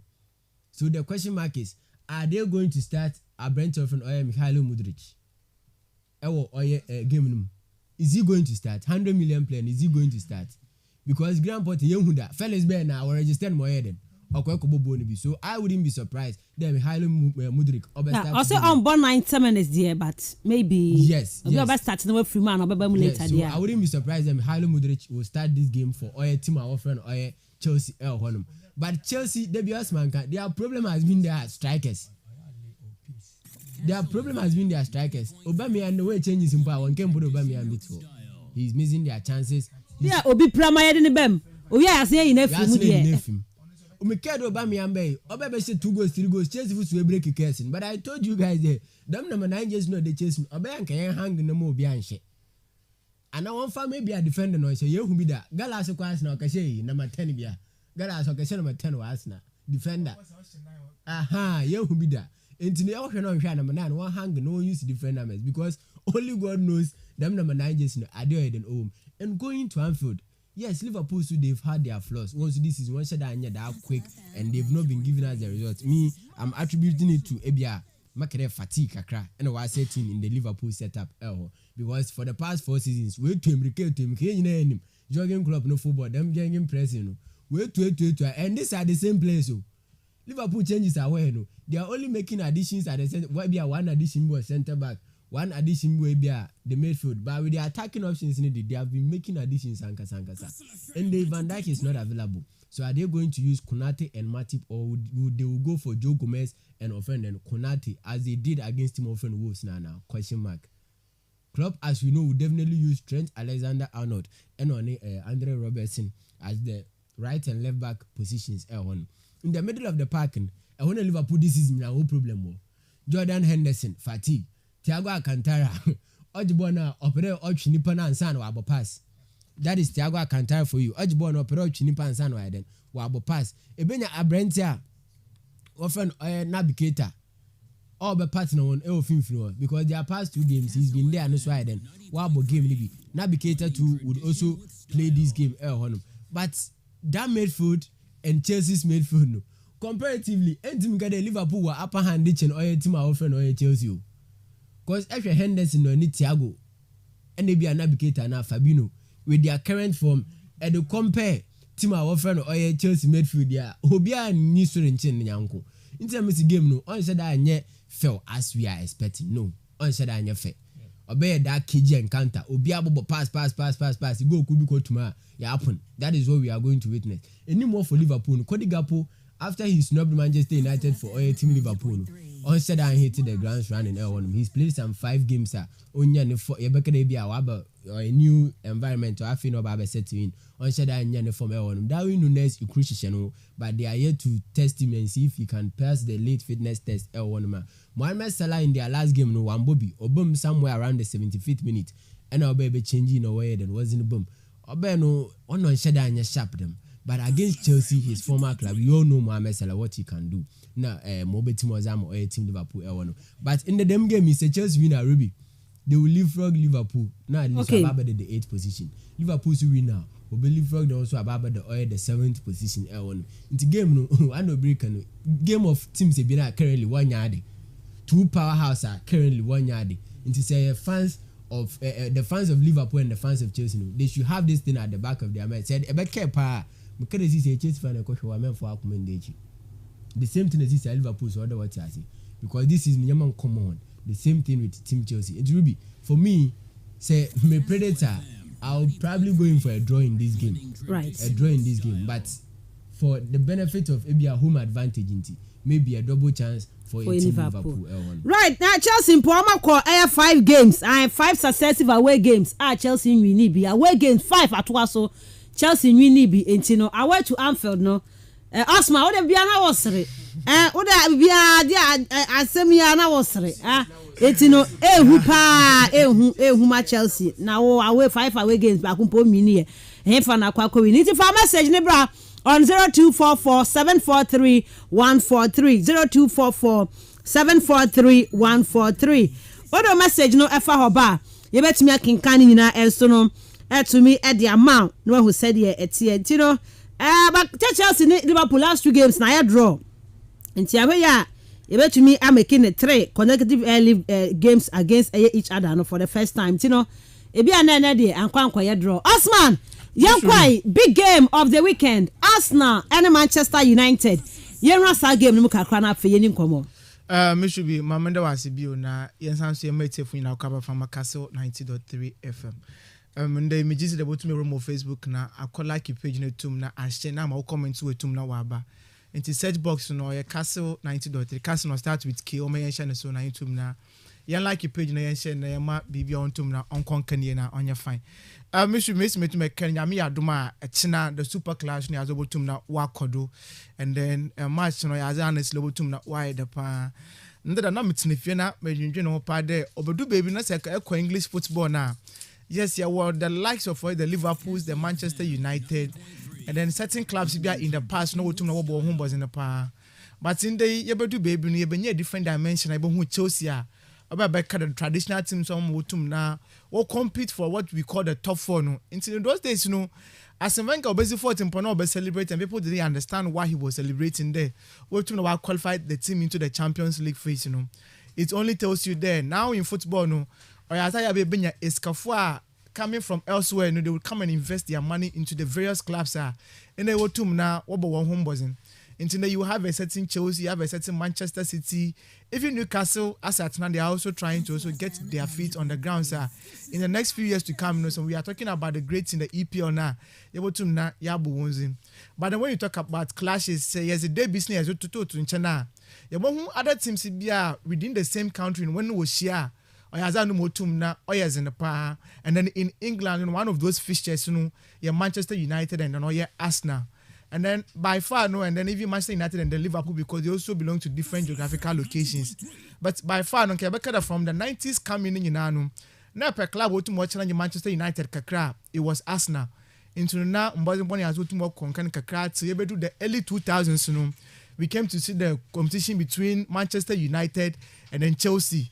Now, fast forward from 2011 onwards, Manchester United, Manchester City kakra, and then we saw Chelsea and the Manchester City kakra, and then fast forward, now we are seeing Liverpool and then Manchester City.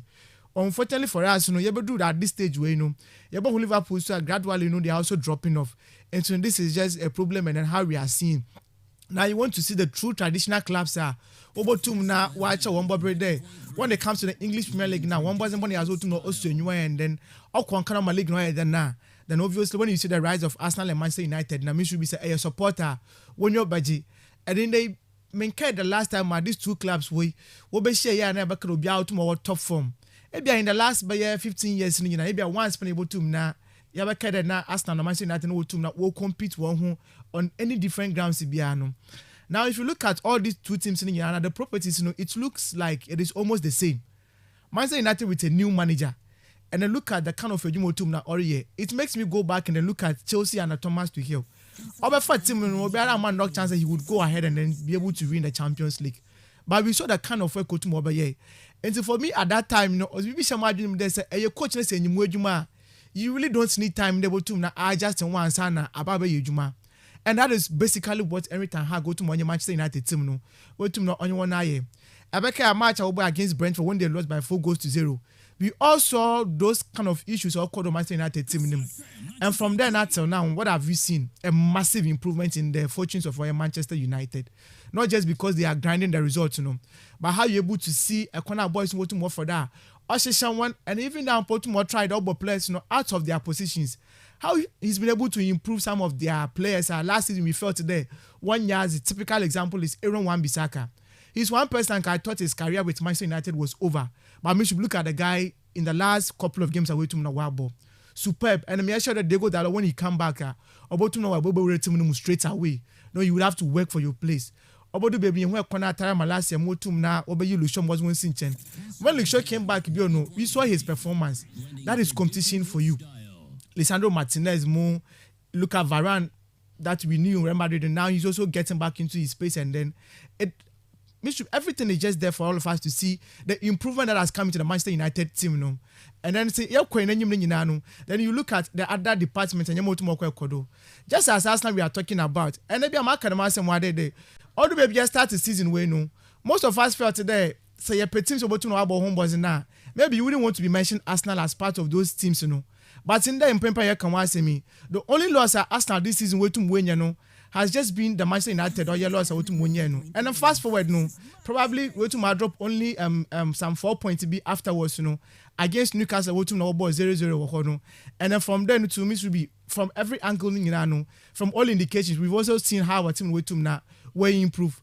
And then when you look at the league log, it should tell you how these teams are having this kind of propensity what to now was about home buzzing. And for me that is what I really enjoy. And this tells you that when you talk about these two teams in now, at this stage and at this point, you're very much okay. And I mean, should be waji. And then for me, I'm just happy.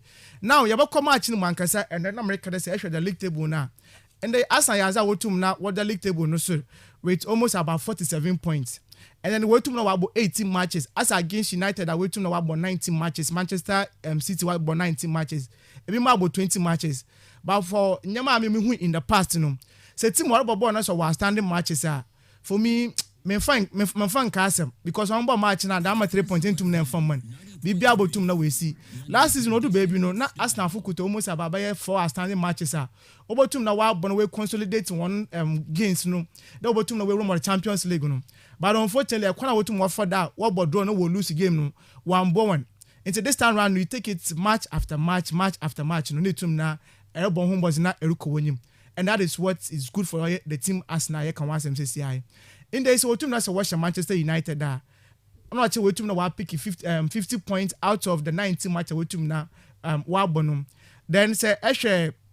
The correlation now, and I say the progress about to the team now. He tells you the next match will to the one in I was about to know Wabon. Last time I'm Kawade say Eshe second round way matches as now to Wabona. Home matches no about to my 11 womb. I went about to my 9. Into say a team that say about more home matches now. It looks good for you. As you compare the rest of what will compete with Arsenal now, or about way more matches. But saying you to so that if you have a certain Manchester City only me game no bona. Sometimes you wouldn't want to use that analysis, and form one because so team not picking the form now. Then clearly they can just forge on and then they move on over to now. Walk on the way to now. We put the pressure on us now. Intended that my care part there, but in the form now you discuss there. So sit way to me win the match. What happens to us now? And that is the problem we are talking about because we have teams that were tried and tested when it comes to the league competition. But what how is Arsenal going to be able to soak the pressure no to no feature na Urban? The only thing they can do in over to now over win the points, Me should be a the reverse fixture called Old Trafford. Manchester United will to share Arsenal by 3-1.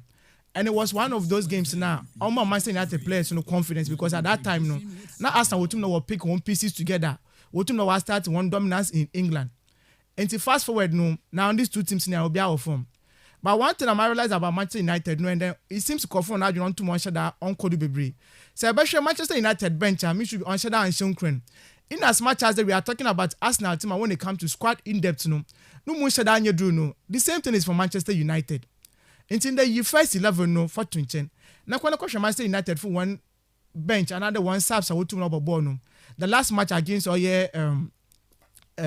Crystal Palace no say kwhwe wona ebenya Scott McTominay ebenya Alejandro Garnacho wo ho ebenya Fred wo ho ebenya Tom Heaton wo ho ebenya Lindelof wo ho ebenya Maguire wo ho ebetare Malacia wo ebenya Facundo Pelestri mu nyina wo ho ena Ilanga mo no kwani Yakupo na nyimi should be say hweda am bench we ya would it be something that you can compare to the likes of Manchester City even Liverpool?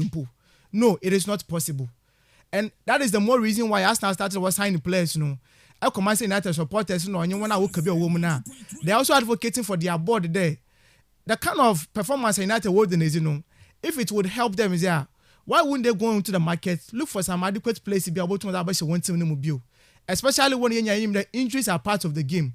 Suspensions are part of the game, and then how they can also compete and then try to double to either win the Premier League and either even qualify for the Champions League coming next season. And these are the things probably the team is also looking at. Now we should be on the foot of play. We are going to see two teams. They are giving us different fields. Two coaches. They look like they might come in with the same counter formation. Because Arsenal will go in for the 4-2-3-1 formation, which while but till now, when they say injuries in by suspensions in by and in players will start for Arsenal. On the part of Manchester United, we've also seen them. They virtually will also go in for the same formation now. The only thing that might happen to the United team is the change of personnel now. In the last 4 games, since I show Manchester United defenders now, or sometimes tomorrow race shuffle will go into the central defensive pair. Or this he goes back to his natural position to now Obonum. Tara Malacia they are also getting playing time and these are the things that is happening to Manchester United. But they are going to miss a certain key ingredient in their team. That is Casemiro. We've seen Casemiro exploit in the Manchester United team. And one of the issues in our team now, say Arsenal team now in their midfield, consistency has always been key for them. Into the understanding has grown for the Arsenal team. Partejaka combination has been perfectly seen so far. And then Asha Kwan to my for comport war. I mean, when you see red cards, one shot that when a lot of issues. Very good players. That can I think or a coach would want to cast a man to board them. You are going to compare these two key players over to that way share one. Now Manchester United can also punish you at any point in time, Biano. And there's a version Marcus Rashford, for instance. He's one player since the World Cup, almost about 8 matches, 8 goals. Oshias now so to Oshias now, and that is one attribute. Yes, it is very good. Oshias now so to Oshias now. And me care pardon the first match over Oshias now. No was some exams be true. Chemistry. No sir, about 2 goals. And from then it is good. But this season when it's actually Marcus Rashford that after World Cup, the boy has been super. And that is something that Otum now. And you're now over kind of say Marcus Rashford to score. And you're not. As one go anywhere. And to me should be. And see, Obaya since I'm team sitting in Nano. But you see, for every team, you will have certain individuals born when you ball, and then they be adding them kofuno. In any match, you are going to be looking at them. Bruno Fernandes obviously to me uniform film that. But Manchester United this season, I think they had wanted to solve that problem on their wings, But also that I'm favor from Manchester United. And they tried to bring in Vegas down to Umbo as the leading striker now from both team. But this guy is not going to be maybe the most prolific player. Because about the English Premier League, we saw what he did with Burnley. Performance, no, out of 20 matches or 2 goals. Now, what we're learning now Besiktas and they call him back to come to the Manchester United team because of his exploit in the World Cup. Into Albano, a lot of expectation is also being required of that guy. Into one my issues number on the right side of the Manchester United attack, I want to talk about Anthony Urbano with no price tag. For me, we saw him as a developmental player. But as a 100 million price tag, but now, yes, but the burn now you should hit the grounds running. Yes, so what to now was 1 or 2 goals, but the general contribution to the team play, how does it happen? Against Crystal Palace, but Bruno Fernandes, Tony, Antonio, now we exchange West. In football and with the same team, sometimes we virtually get the same problem. But the question is, when you try to have team cohesion as a place, definitely you'll be having a problem. Now, Marcus Rashford might be forced on to now, starts from the wings. They make not consider that Obono. That is the more reason why sometimes we feel that if players do improve and can Jadon Sancho, this should have been one of the games and Kobo to now balls our boy Manchester United team. But unfortunately for him, and then Mason Manyama command. Now he was giving time and he's back to the team na old train. Me sure that I'm watching about na wa phone na on game now from Manchester United. Into our but on the part of Arsenal, honestly, for me, man, cause I'm fast and baby because the blueprint is there for all of us to see. Yeah, but then our defenders, no, they would have a lot of work to do. The moment obey a mistake, then about a lot of high line, no, they will get punished. Actually, me sure the both teams might score. Man, say that when you go, Arsenal when you go. But team and Anka's about to now watch today. He's so serious about that. Another your points about to now, about win the match and about to now. What for John way to me when ya we know what can about to now born. But for me, I'm saying by the fact that I'm Arsenal supporter, me should be what Emirates Stadium no. I foresee Arsenal about to know pick the 3 maximum point. All right. Instead be actually 2-1 win for Arsenal. As well to my possible about to now. What could do Emirates Stadium? Okay. Yeah, I mean I'm still a league Ghana kakra on about Sir Richard. Yeah, my memory how no man na faka kratwa so me am hese bo 8 am fa course no. Arsenal man you game na. No, Arsenal City Wolves now. City Wolves make 2 abi on the just predictions keke because the big games ni there.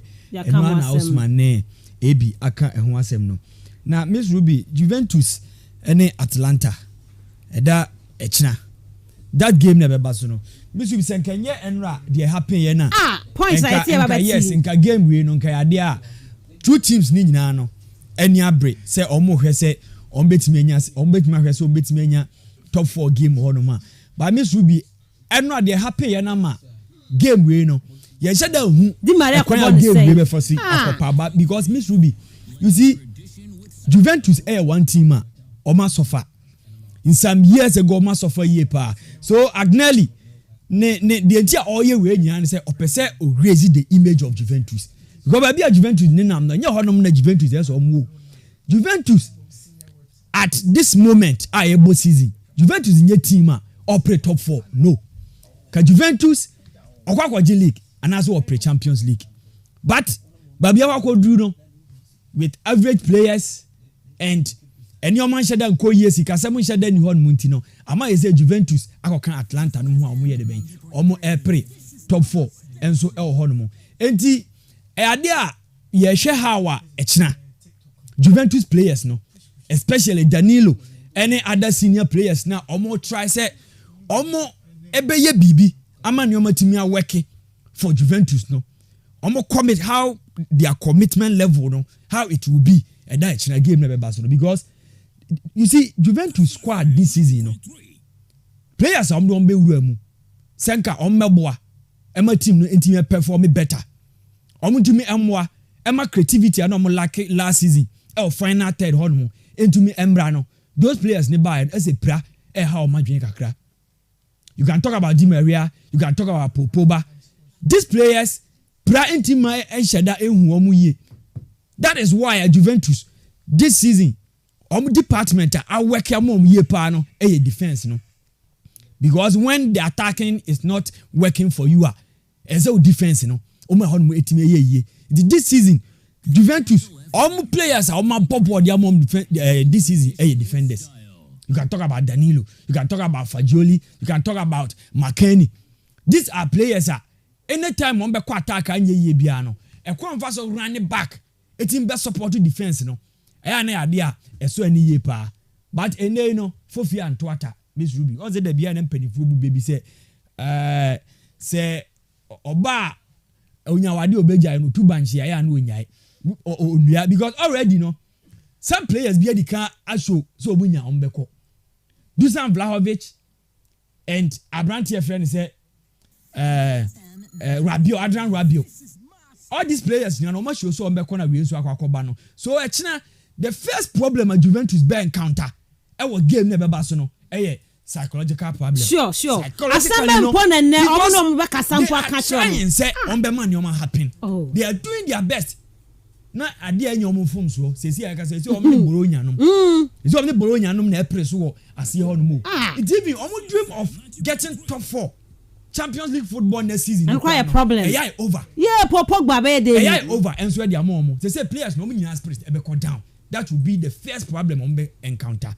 Ewo and already so Juventus when it come to scoring goals I had the kakra this season I did abo pa defense Oma conceded just 12 goals no ma conceded this season even before say Napoli 8 goals per and Oma conceded started so win no cause win ya before say Napoli eba be show mo 5-1 enso e ho no and ohwe Atlanta enso a team na 2019-2020 Champions League surprisingly omtibi ball mo modern akopie mu e quarter finals no last season any man shada nko yi anfa mo but this time around no opani a friend say Gasperini when it comes to say yen team party Gasperini he's one of the best what team yourself put two teams together Adimola Lookman no what team I left it almost spirit no ama they say boys in airborne no adia eso any ye pa Adimola Lookman he is in a performance of his life 12 goals this season in all competition Oko Italy only 2 players per na she more goals actually this season Lautaro Martinez and that of Victor Osimhen and these players they have already established themselves all right and you know Atlanta team nye abayira abrewajo anu kwakosia na problems ko banso abetumi akwa den akotwa fan so we look at almost last 2 games winning 8 scoring 8 and 5 13 goals in 2 games now and no angasa is speaking a lot and the man how this time around no Atlanta put two teams together so this particular season next season on betimi Champions League and so to me above on Miss Ruby this particular game there are they above team to score are they a must but maybe Juventus almost home no betimi anya draw because in their last 25 games our ball against Atlanta no almost to me anya results and so on Muntino right the way I gave first and Manchester City that of Wolverhampton Wanderers and I think say Miss Ruby ade emuda ho no and Manchester City ade on be winning game no because Lipitege eba na fe no put two teams together so betimi aboa ama Wolves team no relegation betimi anso skip relegation ho no so betimi akọ mani mo hwe Wolves team na ball no mo ball ade o mo lack pie creativity and the other ball no so be den ebeto atena that of Matthew Nunez and that of Abrantia friends and that of the Portuguese in term Motinho and they are performing so well when you are playing with them now why is it BM no ma ba why you no how I dream they could do final third honma na problem Costa Pra and Raul Jimenez Sarabia we don't know say maybe a bia abema no playing time kakra ama no abobia but afenu aba we shouldn't expect Adema Bebrebe and free honmo and almost so in their last 5 visits no and no man could if the last 5 games from Abama conceded 16 goals insano Man City insano 5 games 16 goals our Man City insano so honmo Miss Ruby idea game we no a must win so the mom now Manchester City team now this season challenge kakra almost so face ya ne change of tactics kakra ultimately about team num this year because now Erling Haaland is not like the other players now to ebe city deep Erling keep play with the other players no mujina field no so so bring the best out of them no there be no there anymore until was mo try na mo locating here and we Manchester City team now the only player team yes had near Kevin De Bruyne so I'm game na quite too predictable it's about say either say Obe market Haaland year pa and also be cutting the supply to Erling Haaland maybe a bit many results and so on because we had this season expected goals yes almost swat kakra and expected goal against Manchester City and the other idea ben atumi course on tells you how almost consider so no matter what a beer Wolves bet me anya goal there but at the end of everything no Manchester City yes o manya kra 4 goals there o betumi anya now me pese me fa course kakra bi but Madrid call Bilbao and Madrid call Bilbao and no Madrid form na enya ade a ehye call and kan hwe on the last game so La Liga yi mu a yen hwe kakra bi na yen call Rubio yen checho bi oti show ni bi yen bodo keke na yen pick course na e couple ma Madrid bobo up against Athletic Club Bilbao and this season after the World Cup break in Madrid has a was struggle ye pa and one performance in yaza owo from going away to San Mamés a big game by us standard San Mamés so there's a new coach in their dugout that is Ernesto Valverde he's back to the Sama men that got and Ejuma and I also year but on the league table they are on 8th position with 26 points. Wash 25 goals, they conceded 17 goals. Or Madrid on the other hand also Wash just 36 goals, they conceded 16 goals. So I think that this season Madrid they are scoring and with the Chihuahuas or Yaza in the last few games or Yaza will concede or a game of very difficult year but this gives them a predictor. I'll go in for a double chance for Team of an Athletic Club Bilbao. Double chance for Bilbao. Yes, a difficult game for Team of Real Madrid year Team of Inaki Williamson in Madrid a very difficult Madrid to win this particular game. Wow. Yes. All right. Okay. Team of Sevilla so wobble up against Cadiz and actually be a Sevilla Sevilla now because they want to a team they should be the third or fourth force to reckon it in the La Liga. In Madrid Team of FC Barcelona Atletico Madrid. Sevilla should be the team because we that force Jorge Sampaoli and team in Yaza one performance in Yaza from more than 19 position with just 15 points and watch 17 goals they conceded 26 or Yaza on shada nkoye for my team of Fano Sevilla home in Zaman nkoye for but playing against Cadiz or a game already difficult here young Cadiz were one of the stubborn side our league with the multimedia Barcelona Sevilla for him. Yes my was here Barcelona was here Real Madrid this is Zaman nkoye for one or a game between these two clubs I will be win Yaza above tomorrow up ahead of Winyanku to a game or a difficult here, but I'm trusting Jorge Sampaoli and charges and there over to me win that particular game at home. Team of Atletico Madrid 5-30 over against Real Valladolid or a game or a difficult year Team of ATM. But ATM we need any other thing to win this particular game because at the fourth position was they just 28 points and every teams what the was in here or has one position so has over for because Real Sociedad walk against Real Vallecano or a game Real Sociedad 1 year ago no your point will be for that particular game is Barca against Getafe or a coach of Barcelona. I'm just seeing that Abrante or Frano going in for Abrante for Ousmane Dembele. Okay, to score Anna. Ousmane Dembele to score, Antoine Griezmann to score, Yusuf El Nesri to score. All right, Nesri no here for Sevilla. Anna Barca Ousmane Dembele to score. Anna game baby. Atletico Madrid in Griezmann to score. Yes. All right, mama for course no Arsenal by Manchester United, Chelsea and Liverpool ba and I early kick-off no etodwa na Madrid so no call away to Naki Williams mo akọ Bilbao. For oil mess or prediction ebra on a games are a to dry one crofo mine so me for a few calls na fe ye medi FA Cup no and afe other news say we fie no so hon come 0244 408 046 0244 408 046 0244 408 354 0332 097277 0332 097278. Good morning. Hello. Echo sponsor. Yes, sir. Yam kuyanim. Sadaka ya. Mpefe buda bidewa. Impobeshe go le tie kotokoro wa mo na bol. Okay. Ana bia no ntedam. Oh there be. Am say the pad ya kotokoro no ye. Okay. Mpoche Manchester United na Arsenal wo la yim. For gone conclusion. Abaka ya maybe Arsenal bought 49 matches or 50 matches unbeaten. Or the same Manchester United not top on yes. Until whether good or bad, the man you go win. But make sure I say argument to be called the paper or boys in with him.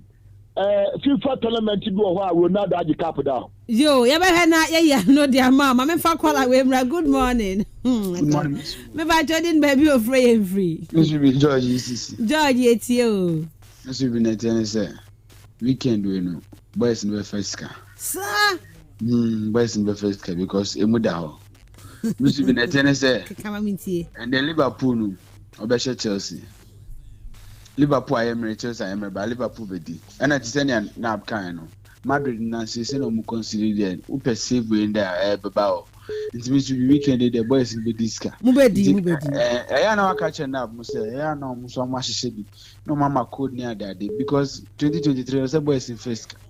Mate, everybody who you made good morning. But you didn't baby free and free. This should be pouring. Paul, it's you. This should be Chelsea team no answer them all. Chelsea team no answer them. Most of them, I think they be Chelsea, ya lose crowd. Obia to no usher him. But in the every group of Chelsea Butu will win against Liverpool 2-1. All right. Medasi Bebrepa. Good morning. Hello, good morning. Me pa chodin baby o free and free. Wacho from number 1 kase buildings. Me pa chetio number 1. Wacho born early kick off no. Chelsea win 2-1. Now Arsenal and Manchester so 1-1. Okay, Medasi Bebrepa, Medasi. Me fa last 2 calls na fe. Ya ba beto so e wo eye local news ni mu 0244 408 046 0244 408 046 0244 408 354 12:30 ya Chelsea and Liverpool na ekobo Anfield ochina Arsenal and afi Manchester United and ebebo Barca ochina be shia Getafe Madrid ebekwa away to Bilbao ochina. Good morning. Hello, Miss Rudy. Me pa chodin baby o free and free. Ofoma na number 2. Number 2 me pa cho 80. Okay. Chelsea 2, Liverpool 1, Arsenal 2, Man U 1. Wow. Me da se bebre pa. Wait, 2-1. Na say home wins nkwa na etodwa denden. Home wins nkwa na etodwa e wo honom no. Right. E baba fie baba di FA Cup games no mu nkomo because games enso ofie. Black Stars coach no coach kwasi apia se obeye adwuma no but amafo asha se to be part the mane no mama fa me last caller there be want me nyina so nti mehwe na me de si ye be say be phone lines no mra 8:45 to 8:50 no abo na fe ye baba abeto aso e de eye enkomon ahihye so e de ama ye mra local news no so ne me de hu nkomo The real sports is here. kastlefm, the sports king. Yamrana Yatwaso, it's 11 minutes past 8 on Castle 90.3 FM. I mean, you are doing channel Duduana Ba. Making kind for enough for Yamra Emetwa and Commander so and from now. Now, we say good morning, Miss Shubi. Today, Chelsea are going to win hands down. So all Chelsea fans should relax. Francis Kito from Eyanomabo. Good morning, Miss Shubi. I am wise man from Eye Brony Chrome. Today, Chelsea will win by 2-0. The Blues, we are coming back strong. Thank you, madam. Thank you too for your message. Please, I am Espinoza from UCC Old Site. Mr. B. Adams, good morning to you and your crew. Please, I need updates on Chelsea transfer news and also update on the injuries of James and Kante. James need Kante now. Obia Albert training. Obia started training. Chelsea and ya signing a year and start signing for the this year window no they didn't prevent Mudeke I were free PSV Eindhoven Abba ABC Akai Eddie Ama Chelsea the Chelsea a Wenger sa police sekne Hakim Ziyech agrono mudi no yenya koda ketwa akro ABC Akai Eddie Ama Chelsea team to that's the latest on that one. Hi Miss Ruby, I'm doing the lesson inside Puto Bill Bright Odi no yedo asibe brepa. Good morning Castle Sports. Please, is Arsenal having an outstanding match or not? Saxton inside a book room.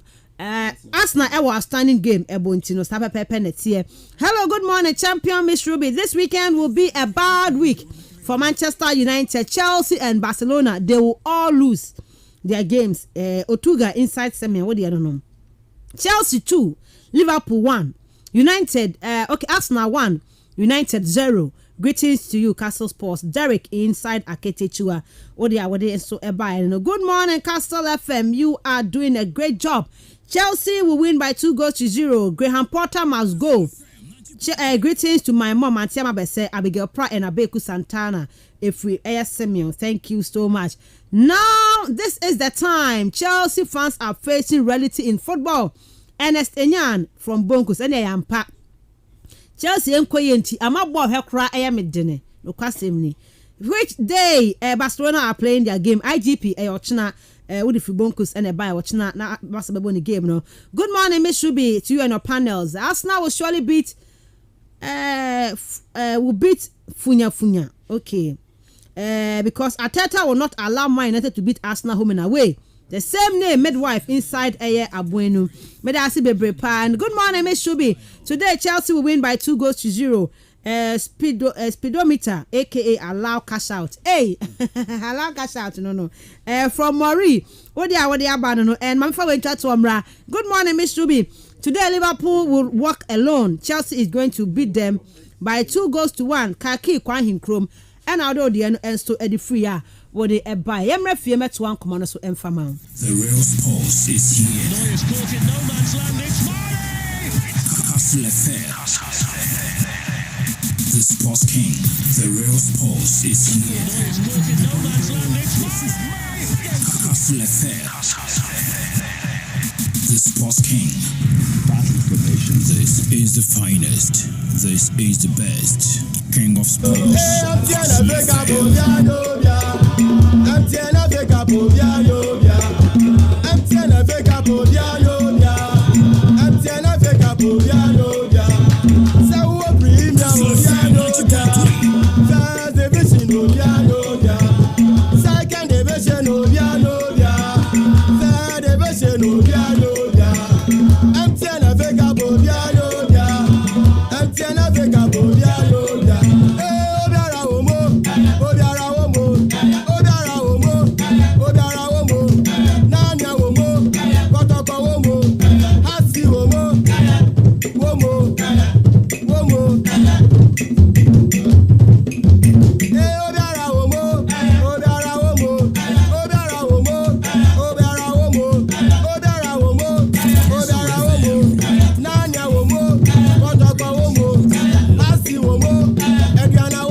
Cup obia enyo bia enra steadfast ne STK Stars eboye na ene yemhwe Premier League games no ene games e wo horom ene no for Premier League size na musi akan no but for kwata no ene e wo Sunyan Coronation Park enye fedi agro kwa mo ne Aduana Stars na ebo na ene o Cape Coast ya tie ne pa ene Cape Coast ya makwa ko game Kotoko Royals omone nzema Kotoko ene eboye MTN FA Cup round of 32 game no and Accra Great Olympics any Legon Cities and Ebo Wa Power SC any Debibi United Volta Air Rangers almost no Ebesia kan ene omane Crystal Palace Academy na ene ya meka ho asemi ene Benab FC womani Kumasi Asante Kotoko ne bebo ene na etodwa no nyame ya adoma ochina yabeto aso Ochina RT webeshia wasunta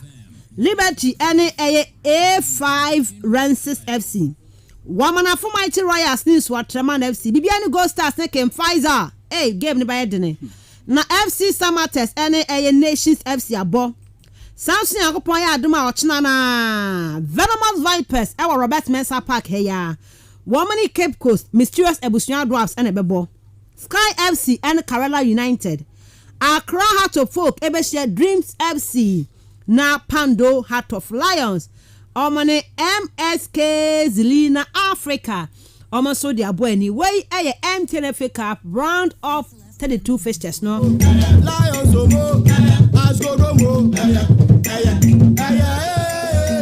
MTN FA Cup obiara omo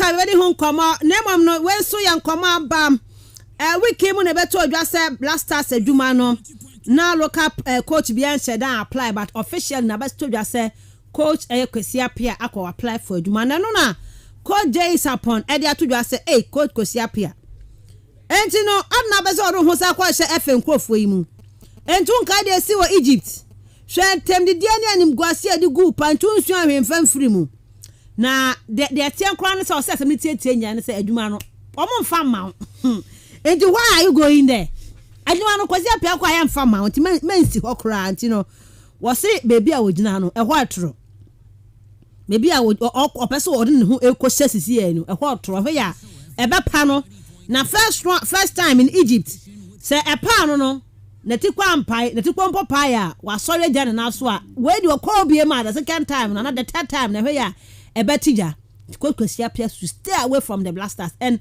Sarichi the tennis adwuma no crampons omo fan so why is he going there bremu ambrema no Miss Ruby adwuma very difficult so be kwesi appear because okay if you know as we speak now they have already made their mind and my tie audio bi a kwesi appear na ankasa akasa ewu say adwuma na ankasa no ono ankasa no the reason tia apply for adwuma na ne say na Ghanaian coach bia apply nti that was why I no see then I apply bi no meaning ono ankasa no making the mind what they can we ne ho ahwe.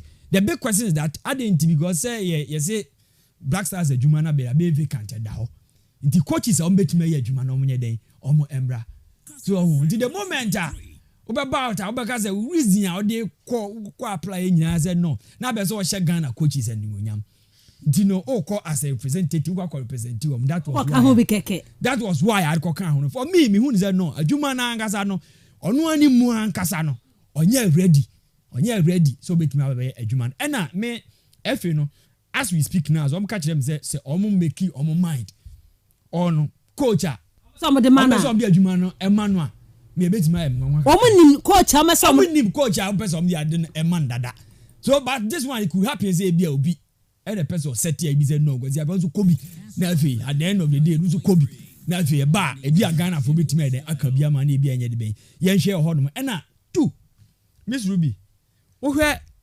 Ghana yen squad here this year yikura ohwe talent ikura omo a we nya established squad o we a very young squad here modern coach tactical or yeah or you good when it come to management you manage young team near there obetimi aboama at the end of the day no say even AFCON here there ni mukura no ye ntimi anye bibia na Andrew 2026 World Cup no na ye timi up building players never be do level bia on betimi compete with the likes of those at the top near your team ko prove to say the Morocco as your team for me cause here pia why be the Ghana yes looking at 2013 say 2013 AFCON no 2013 to semi-final right and that of 2015 or they call no as say they call World Cup our team 2014 they call World Cup what team making the name are the only Ghanaian what team qualify Ghana at the World Cup for me the team is why be but me query and come in say atemu anka nkrofo be di no dey coach because coach there okwa no ba bia wo okwa no anya ni o ma yi at the end of the day no ye be kan ho asebe ho no but for me hu say kwasi apia per intentional dey ba intention behind enya adwuma na wo pe intention behind the application any okwa the FA ho no ma yanko fa da oni omo ntewa be adwuma bi pen what happened in your may happen around it no kebe ya because me ni say even Ghanaians crab it me nya gidie esa do e wo ni musa kasi apia amu yes gidie say me Miss Ruby say we betuma ya adwuma na akoyi amawa sometimes say na partly no it depends on the kind of gidie how mo say the adwuma na ma wo no omo ye dem wo because I don't trust them me to me mu omo nye Ghanaians ne the welfare and I say they say Black Stars ni mumbe ebe ko nani mu nye no mo dwene they can even set you up at the end of the day 3 months be penny asake because ya sake wa 6 kan nyom ne betua ebetua na at the end of the day no man dia so to me in there me so busa me choice of coach and come we and then who asenka we enkoye shortlist ne enkoye yibia because Chris Hilton Juma e de man anga say de be kan technical team anga no fast wo be pa na Ghana nya free so for me man portfolio creative man no say ekoye adibi say government intervention we ni be a creative portfolio be man so for me Musa this is the right time anka akatia de man ni adini nya this is the right time esenke Ghana ze twa so aba me say no was study game ne kakra and no where ne pedigree o hwe ne technical know how when it comes to coaching ni adena the man where he say tie kwakofa coach for aba ama ya maintain as technical advisor no Right, okay. And also a question now. For me because yapia on chin ho. I'm chin ho dia mano no. Eno no. Ma we ma onko fa confusion bia ma. Emenzo ko. No, okwada ho say onim say e mfa ma ne de ane okwada ho. Ruby said the last time that was within the week number can was the Kwesiapia has no business to do with this current Black Stars. But Ghana football and the kind of cartels who and your one cartel on the last time Obenya the appointments was through a political backing. The president of the land is a local coach into local coach umbra, and I think that that is a corner. Hey, easy. A very nice game, no one.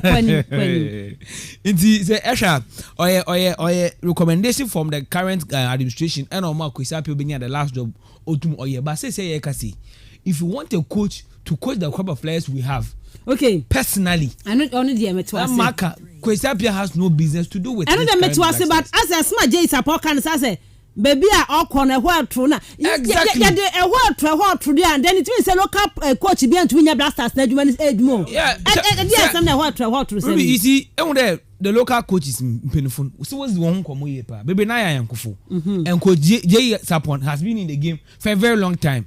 Onyani yankode Kwesiapia bia he has had people who have worked with the Black Stars before. Ni yankode Max Okunedumu, these are coaches they have worked with the Black Stars and they have yankofo. If you was say abi they were Adam Kofa, if they want other companies want to be to come out that chain. So it's the same thing. And on how opinion in how the Black Stars of Ghana is being run by the Ghana Football Association in painful. And cartel know what anytime soon on the cartel no bogu. Because we feel like after they announced expose that cartel will form in the Ghana football no yazo, especially most especially with our national team. But time without number, it has been repeated in this current administration. Into Kwesiapia in the problems with the Black Stars. In the problems the Black Stars of Ghana coaches will face. So why would you want to go there again? That's the question they be saying. Kwesiapia facing all these challenges the media and the supporters what for radio do what for the other media outlets what can if Kwesiapia in all these problems and you have to go on media spaces before what come. So Abazin Kwesiapia wants to go back.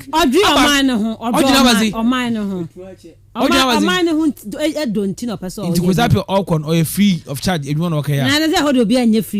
Exactly. So on your free of charge, there's nothing like Odromano. Even if free of charge in part, there are other allowances, there are other entitlements. Okay. So you see, for me, Kwesiapia. Yes, what you have to know. Because on himself, you are from to acquire a horseman. The last time I checked, he's still coaching. Coach retire. Or retire. No, what boy me there? Obi opada okoye adwuma bia no. Offer na application nko. No, the application was call. Na akwa familiar but no. And then he came. But the thing is, on the fairground, he should be on a fairground. Or nipa. What's your coach? He's still coaching. I believe that also about 2 hours in. On him say young farm man, I know ni. But me should be say your copy adwuma. Eba kwa na bia nyimpa buy 5,000 wa apply. But yes still no so be you there. Maybe I want there call him say what young foul. Some dey suppose on him say young foul. What for but ebia na yakopon aye wa. Ebi asema bibia o mo, bibia to me see. FF1 yakopon come cry ye. Me say him right darling boy, na be kai no. Odu baby no, aban bi kade I don't know what local coach. And then he was appointed. At that time, a local coach, I'm sure that could have gotten better option. But we chose him. And so far, I mean, the Kwesiapia grant interview or chastise the FA or criticize on all your BB them. Into when it comes to him being in bed with the current FA, it is good. For me, I'm telling the minimum if in any right frame of mind, the Bianas and Komofo coach, maybe they would have wanted to appoint him. But because of what try the backlash will be so huge into one for the man on 4 months. Into no, me should be, I don't know, make it as much I do about nothing. But he has every right to apply. I'll try. It's on try, no on share. I'll try. I mean, and I don't, let's say, I was shortlisted for 3. No comments of a interview. By this time, he has a lot of better plans for us. Okay. And the Kwesiapia, we saw a lot of young, exciting players. Into Sabake, but this is a new team. He can't put a new team for us. If we be from Kwesiapia, Omra. I want to ask him. I'm going him. Only baby, I'm going you. Oh, crafty. On him side, they'll come from my Mensah. Mensah cried. In the court, Kwesiapia, J Sapon, in the concern, called it or maybe I'll quite hard through. unya mankrofo enya o ma de wo sa de hu kwa kosem ti no ye be he de be kwa kosi but dem ma FA Cup games ne so na ye ni ho nkomo Sarichin nyame ya dum na kotoko ne Benab FC anase na Benab fo no wo omo kan yen zone ho an o man qualify o division 2 man qualify man qualify omo na ne is it Nations FC fo no call asakem e call final no mu yo mu free mu no they coach for kotoko use division 2 ho no there sometimes omo no ya na nye omo botaya ne ze omba bepe FA Cup bi age anase yi omo no omo de ne ze omo tete young players ne ade a na chese omo nso ide ben omo ton na ja na omo nso ko mu anim ze nyame adom na bia odefo anes kani bi so mu a na chese but Miss Ruby you see FA Cup go be ka say we FA Cup bi kotoko but un say sa second division teams no so omo go share big teams na no we omo nyina so bezi wa Ashanti region omo bezi wa Ashanti region so omo kwa share professional players omo dinga kra kotoko so omo person omo so kire omo brese yes omo so no mo eden yes second division team no mo but when it comes to football na omo level no omo ne Kumasi Asante Kotoko difference bi anhye den nim and wo a wanya to boase ahwe Kumasi Asante Kotoko matches omo bo bia ni ku see say games na omo bo no as compared to that of first division and second division teams no Miss Ruby difference bi anhye da enim honmo and no hwe league no the way this particular season league ne first corner it will be very difficult say Kumasi Asante Kotoko beje. This one is the FA Cup near trophy is the easiest one so beat me there because then they are knockout and they you want to tip pim moi they be out here na work with referee bi na bi ono so atimi there abo akakra na ono so atimi akọ anim honum the game way ade game way omonko so omonko fan serious Sekotoko yo ma bi say no their second division side nti no omo kwa underestimate omo ahwe ya na ne omo akwa bu aka omo sim honum and so ko bu ka omo sim honum omo ahwe ya because already no project omo dey see omo ni so on be this particular season be bia no person omo kokodru ohwe start here Africa and ekoko jigu ya ne man koye and na league no so draw nko na omo bo already no ade supporters no omo dwala dada omo nko stadium omo dwala nti no man hwe ye na we koko buka omo simu and na possible say betima buka omo yeah 19 man squad or the game no coach ne dey aband senior players ne nko a omo nko a Safu Taylor George Simfege Steven Mukwala Mankona Enoch Morris Richard Lamte Boadu Agadas Rocky Damina or say Maxwell Ajeman Andrew Sapel Sheriff or the senior boys now senior boys this particular FA Cup no yes a year took Kumasi and last year Sam Raymuna can Pfizer you free mono yes can Pfizer you free yes and possible once last year Kotoko team ne far better than this season Kotoko team no and league no Miss Ruby and kind of and where ya a bedroom last year na we benya decider decider until we the easiest one a class of folk ni Kotoko nyina no on bet me aji because they knockout okay you know players no dey call their Miss Ruby and if they go and underestimate them Miss Ruby team a shock am shock o mo man hwe ya and no me be si wo Kotoko team num no and hwe ya Miss Ruby na ya boza wa team anyina no me da se bebre pa antia no aya se the start game no ebesi akọ ya another big game e wo eye bono nyame ya adom ne bofo kwata no ene Aduana Stars ene bebo ese Richard Fakaka e wo hono me bofo kwata no ne Aduana Stars yes who the hono ne omo ko du hono na e chen a party politics so game no na bofo kwata no so ye team ba kwa old team omo wo achidifo traditional team the ma game we no yes so you know omo achidifo nti game we no do we can say Aduana Stars omo players they are playing so well in this particular you know but omo ahwe here Miss Ruby and also bibia etumi happen all the nti we menyi ni say game Aduana Stars kwa akofa no fara be fan fara sa yes and pa I'm fan my live on TV yes because unse game busy na ke pewo I'm fan my TV sure Kenya game busy o Premier League ni ma so o be say obi timisha da ko ye game na kasa nti no ko bat o kwa ko the atmosphere the way anyama be fasi akọ so the way environment no so game no be fasi create environment be and so the ball they will go in this game all the way to beat Adriana Stars and Adriana Stars and so kwakokochere say yes baby omadru no omko manim bebre e the chamber for kwata no so but for out to watch the penny masa intine game we miss penny penny na we so kwachere say the level is a matraw na was so current no was it do kwakot level this will be game we dey ade be baba you see one thing about sa teams na omo from first division and second division teams yeah na omo no miss will be omo prioritize sa FA because Senka this is teams in K1 be prioritize FA Cup player miss will be I think Senka we this time around ke betimi anya team say I know what's your second division first division team go betimi one come be akra no finals go betimi adu because we games are Diana Stars though they are winning games across the folk drew be a game but miss will be Shadan and the difference between Premier League teams no more ball na say we no so ball miss will be difference there na from your to this particular week you know FA weekend FA Cup games you know we are there better pa but for quarter no any Adriana Stars ene measure base media man part in the FA Cup patch media man for free mo nka ho nti no come page watch me say why you hey players omo aircon hands coffee ni we mu na omugusua e posti wa money adinti no Osman Mama na no my na yan share Accra to Fogly Dreams FC where they all Premier League affair has any dreams or china Miss Ruby I think it's going to be another exciting match to me about this weekend we me sure put out here the biggest game about to in terms of one stage will be out tomorrow the Ghana Premier League in the Muntino. And then Accra had to for me the times to me actually winning no way too much now when it comes to playing football no once I was to na home boys in the pan this time around stringing passes together what tried over to now when you that my result it's something that gradually wo to now when you that my result in as much as be Kasema yes and how to folk place in no or as I will to we could pay more the chance I think the proper players make the first team players in the it's the last match I got to my boy. They mean almost the 3 goal scorers in the they were from Accra had to folk. And since they say us will complain today, we lose one key players to the chant team now. You can just give it to them over there.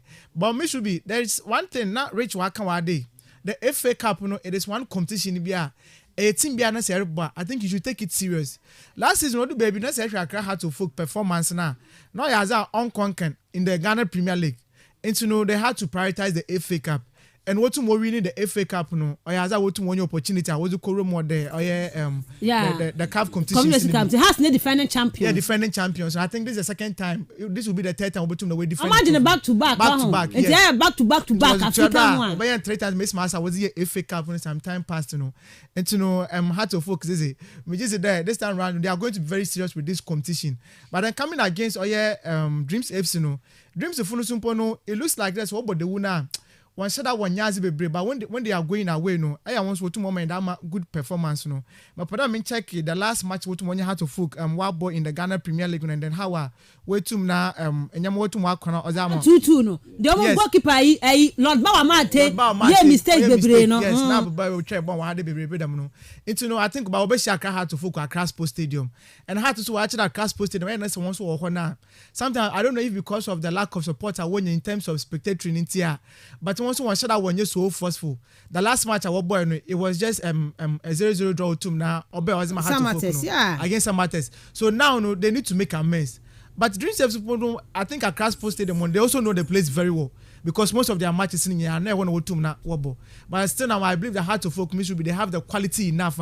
Obotum was that edge over here, Dreams FC. But for me, that the attacking line, that is where I have my issues. Now with Chiwano, on Shada and bad them. In fifth, one shot will make a lot of claims to her, but Eric Isomono, I think if they are gradually they also try to find their feet with the squad or channels or Bakanwa. Maybe they will have a very solidified midfield. But attackers, Yakada Ekofa Junior Kababe, Esonyazi, Ejan Moko. But when I was sitting for about 3 years, 4 years, one bomb wasn't they are still there. Isaac Mensah, Obin Junior, Ojinawa on the Lukaku Pepe. Lukaku is better. These are players I want service performance non Kwankan and for the numbers we've all seen it. Meaning because we're Ghanaians we need to allow them to play. But when it comes to foreigners and what Bana Wanyaza because of our amount to want to know, we should allow them to move on. The other guys they should also step up their game.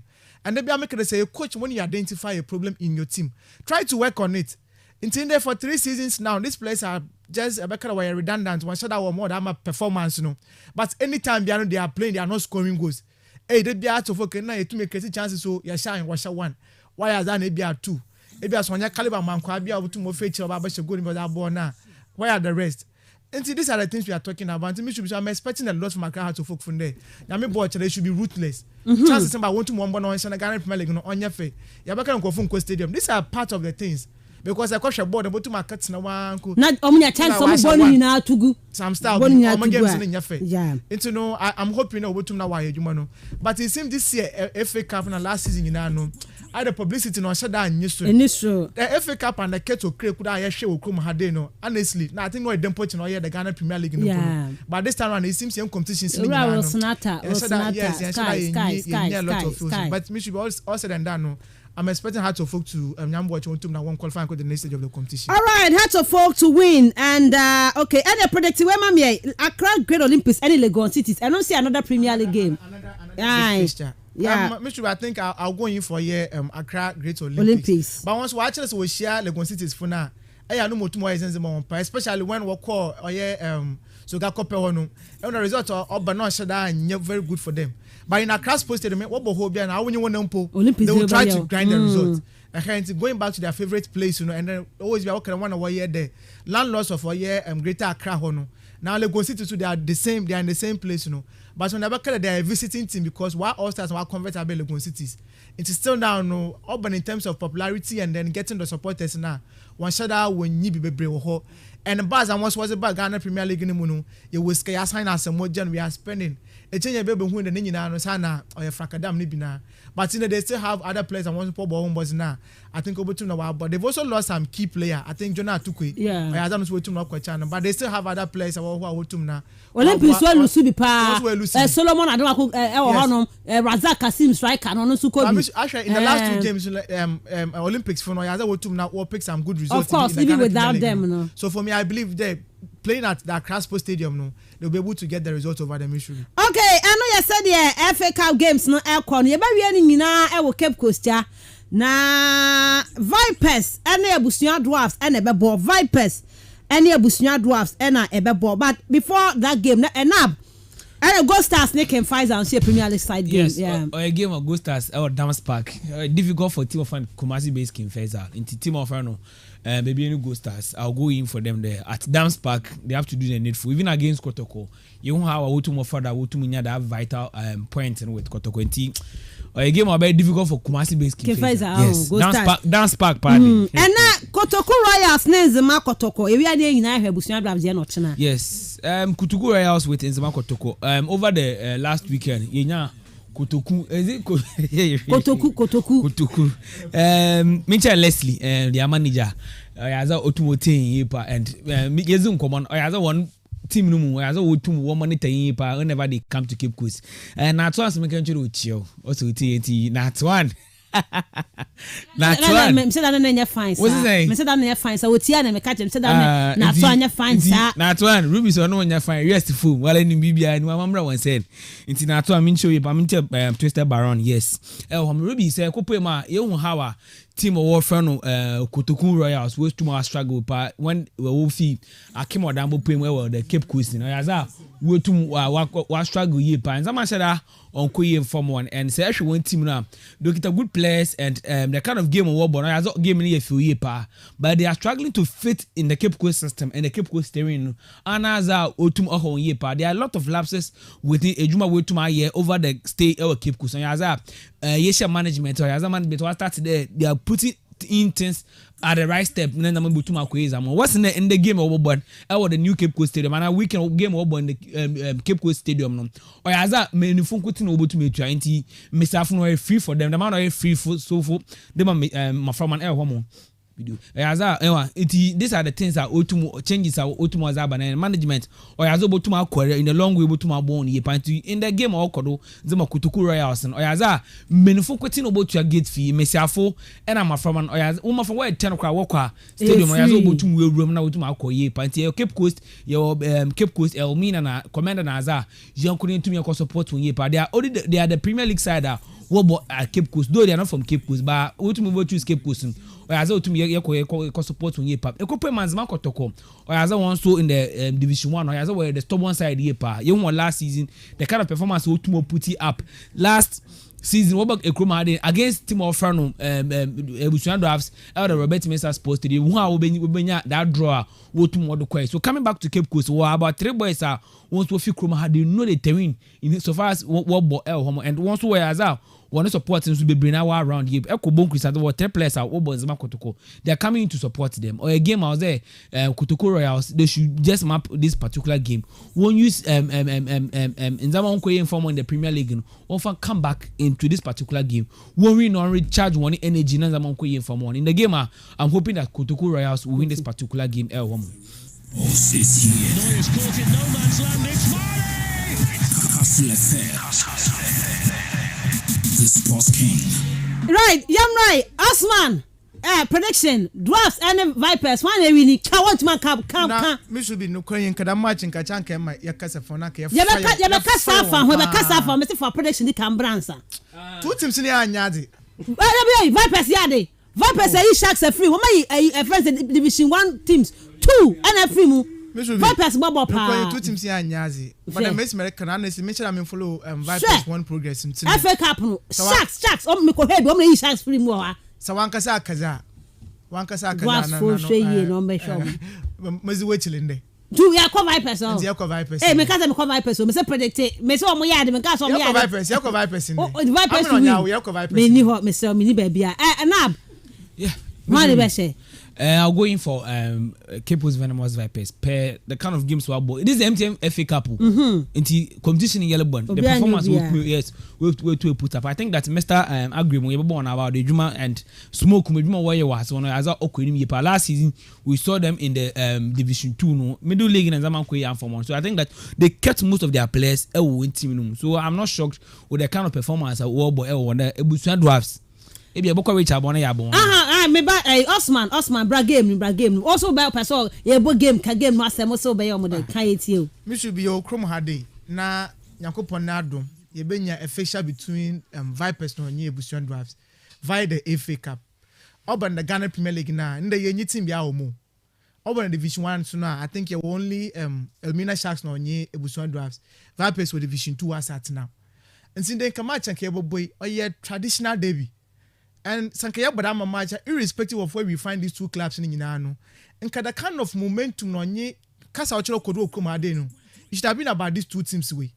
But what is happening? It's virtually there is absolutely nothing because clubs no one scale Kumade, and we keep on complaining. And Stadium, these are the matches that is about trying to for the Wembley Stadium. But Mr. What when it comes to publicity, what has happened? The time I met the fish away to one announced almost about 7 days ago. Broke I draw natural before I ever call Christmas break anymore. No board there. So you can imagine there is no buzz about this match. And then me sure the Sanke of there. Maybe other media houses would also talk about it. But then you point and when you don't care what this mammoth fish or what I back or share Yami Bochina. It's young clubs are not supposed to know Mensah because we share with them they are secreted in the same building. I don't know to me. And to me should be what prevents the Ebusuan Drafts from selling their matches. You have on platform free. They should just come on board. More part of way they should come. kastlefm more on platform no.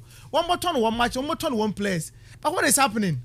I was into the good come but you really want to always blame the GFA. GFA they will do their part one. I also know the honest lies on you. No, take the responsibility, do the job. And in there you cannot go around and then publicize your match and to mkoto on matches, but you expect somebody to come and sell your matches for you. I'm telling you, I'm watching Echo Stadium ma. Ebona ka the needed numbers na ke ba hwehwe no. Yes rank. Why because you Anton match no. And to maintain if you not expect the scan ba show bottom. I've been match when coming last time my advocate wa dey. Make it while Kotoko I think they've picked some of my points. Into them say I've work free. My from also work free. And Kaden can coach 5 cities in Pan. Kaya the match into Kabotu match 10. People will still come and 10 cities or 10 cities. 10 cities. Miss, what are we doing to ourselves? Publicity now Vipers Monyo. Miss, we on boys and when be different. Okay, we are watching that CD and a person can. I'm a faculty. There's a OVR every day. Vipers free basis Vipers. But I say me chance say Vipers but man underrate you because Vipers my show more 2 games in the FA Cup. Omo bobo panty no. Omo nya easy game. On the drafts experience na drafts would be Vipers safe. Experience on. Experience. Na Sharks don't man first experience be am on. This experience na drafts the be Vipers safe. I'm telling you. Game ne dey announcement aka publicity wise no on shada wa nya den. Wan kodo you be can dey ebia mpemfunu wan bo homazin just like Osman is saying we share the same building with them. But who there they don't even come to talk about their games and all that. Only God knows why. Until when do you give it to them? But say about the MTN FA Cup, just imagine what is going to happen. 6 Ebusia Drafts were the 16th position in the Division 1. Division 1. Imagine Ebusia Drafts being eliminated by their bitterest rival. The FA Cup. Aba some no base wo Nkrumah. Fans ni nyina hwa na some obekeka da fa the management and all we ni hu nyina no Ruby. On farm or Ebusia Drafts team and the drafts if they have if they have anything to do it's on that game because imagine there with junior with team and work room for the past 33 years Ombo Premier League ni bi our drafts 3 years penny no Ombo Premier League never ever be UEFA. Just imagine like what is going to happen. All right, management team. But for me you know where many maybe I have drafts.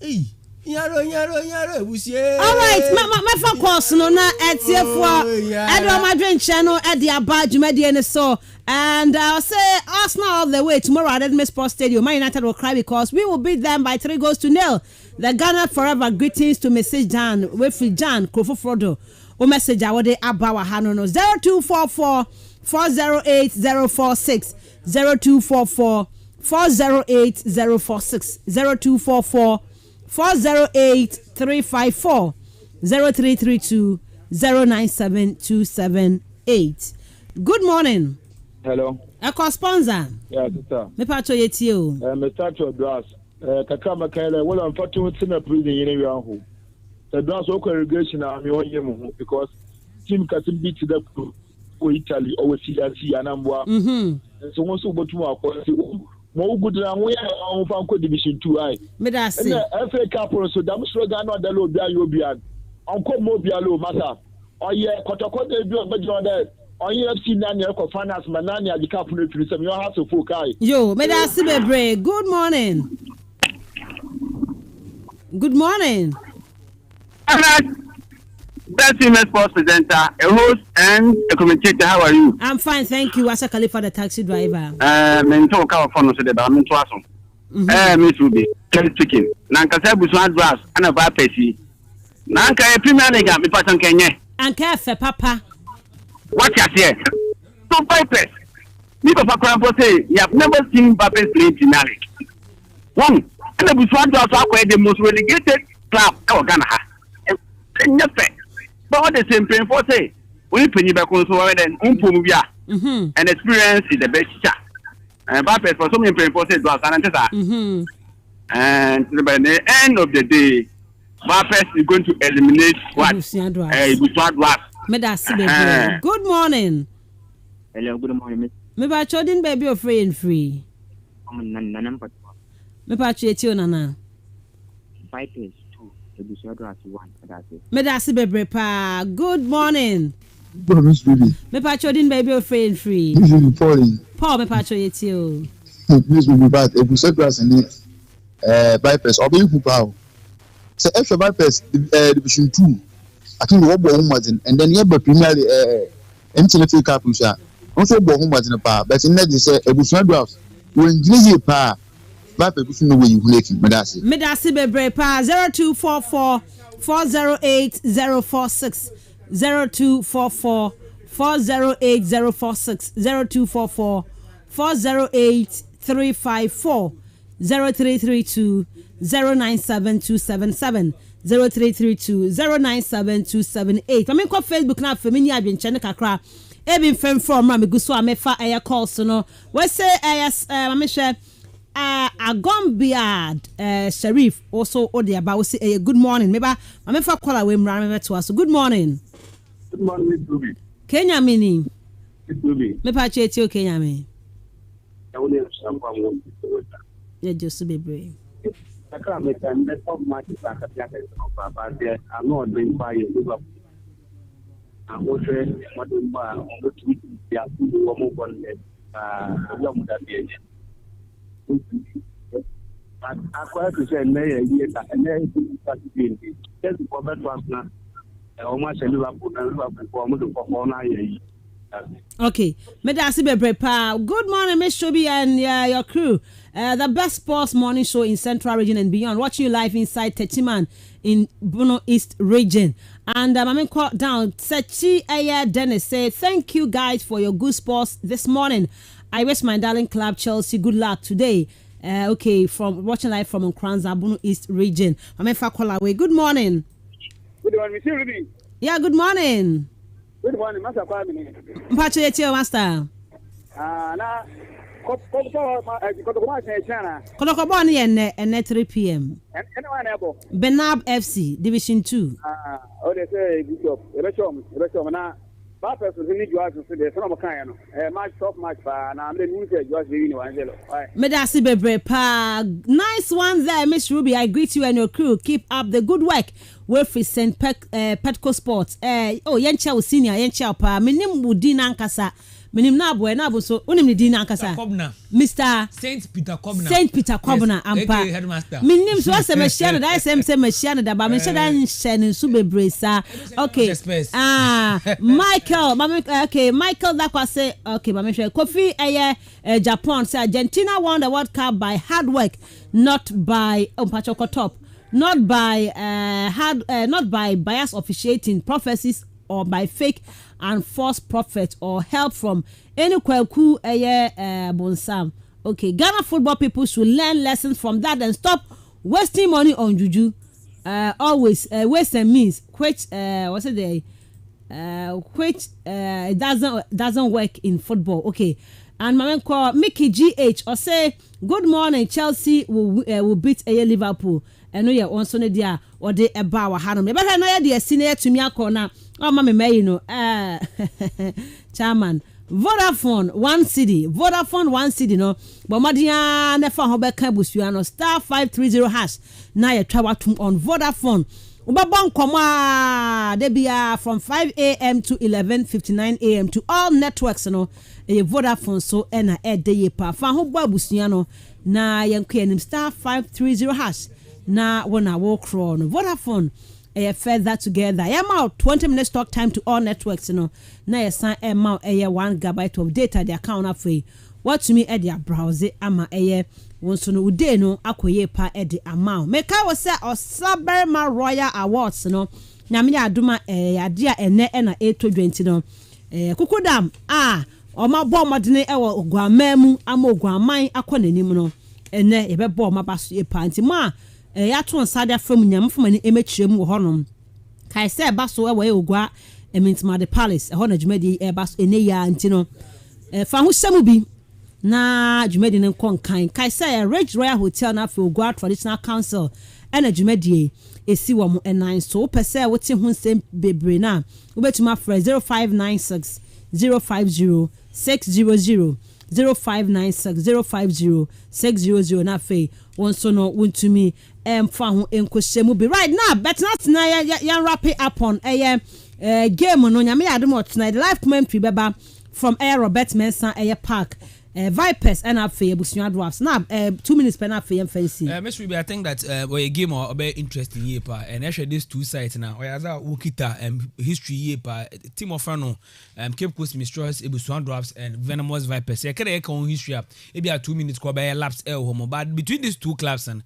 some be and I way to my end wrong and another 9 time so year bank and room between Venomous Vipers and Cape Coast Mistress Busua Dwarfs a lot of mismanagement and what could do between these two clubs and some yam from ba say yahwe Mr. Agri mobile fat team or no Venomous Vipers now gradually and some at a point but when Busua Dwarfs last season when new management new CEO and some started as season but we don't know what went wrong at this particular season and some kwacho homo here's the final function or a game about my full year until we fear or China Kupanya Aduma exactly by 3 or they both the Robert Mensah sports stadium never too much a game name or a game more difficult for both sides here because or a local debut and or as I will share a lot of things and into this particular game but Cape Coast Mistress Ebusuan Dwarfs and Venomous Vipers in Penifo, they should be up and doing. Because this game, you won't smoke one promotion, you won't Ebusuan Dwarfs one promotion away. So far, this game is concerned.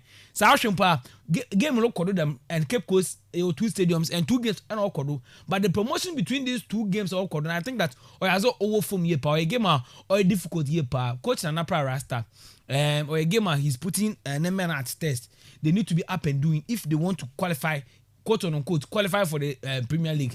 And they'll stay even in the Division 1. No. Then some of the games will two more no paper. When they should get back to the winning ways and two more. Venomous Vipers will bet this particular games will winner or be morale booster for them. But for me, be meeting.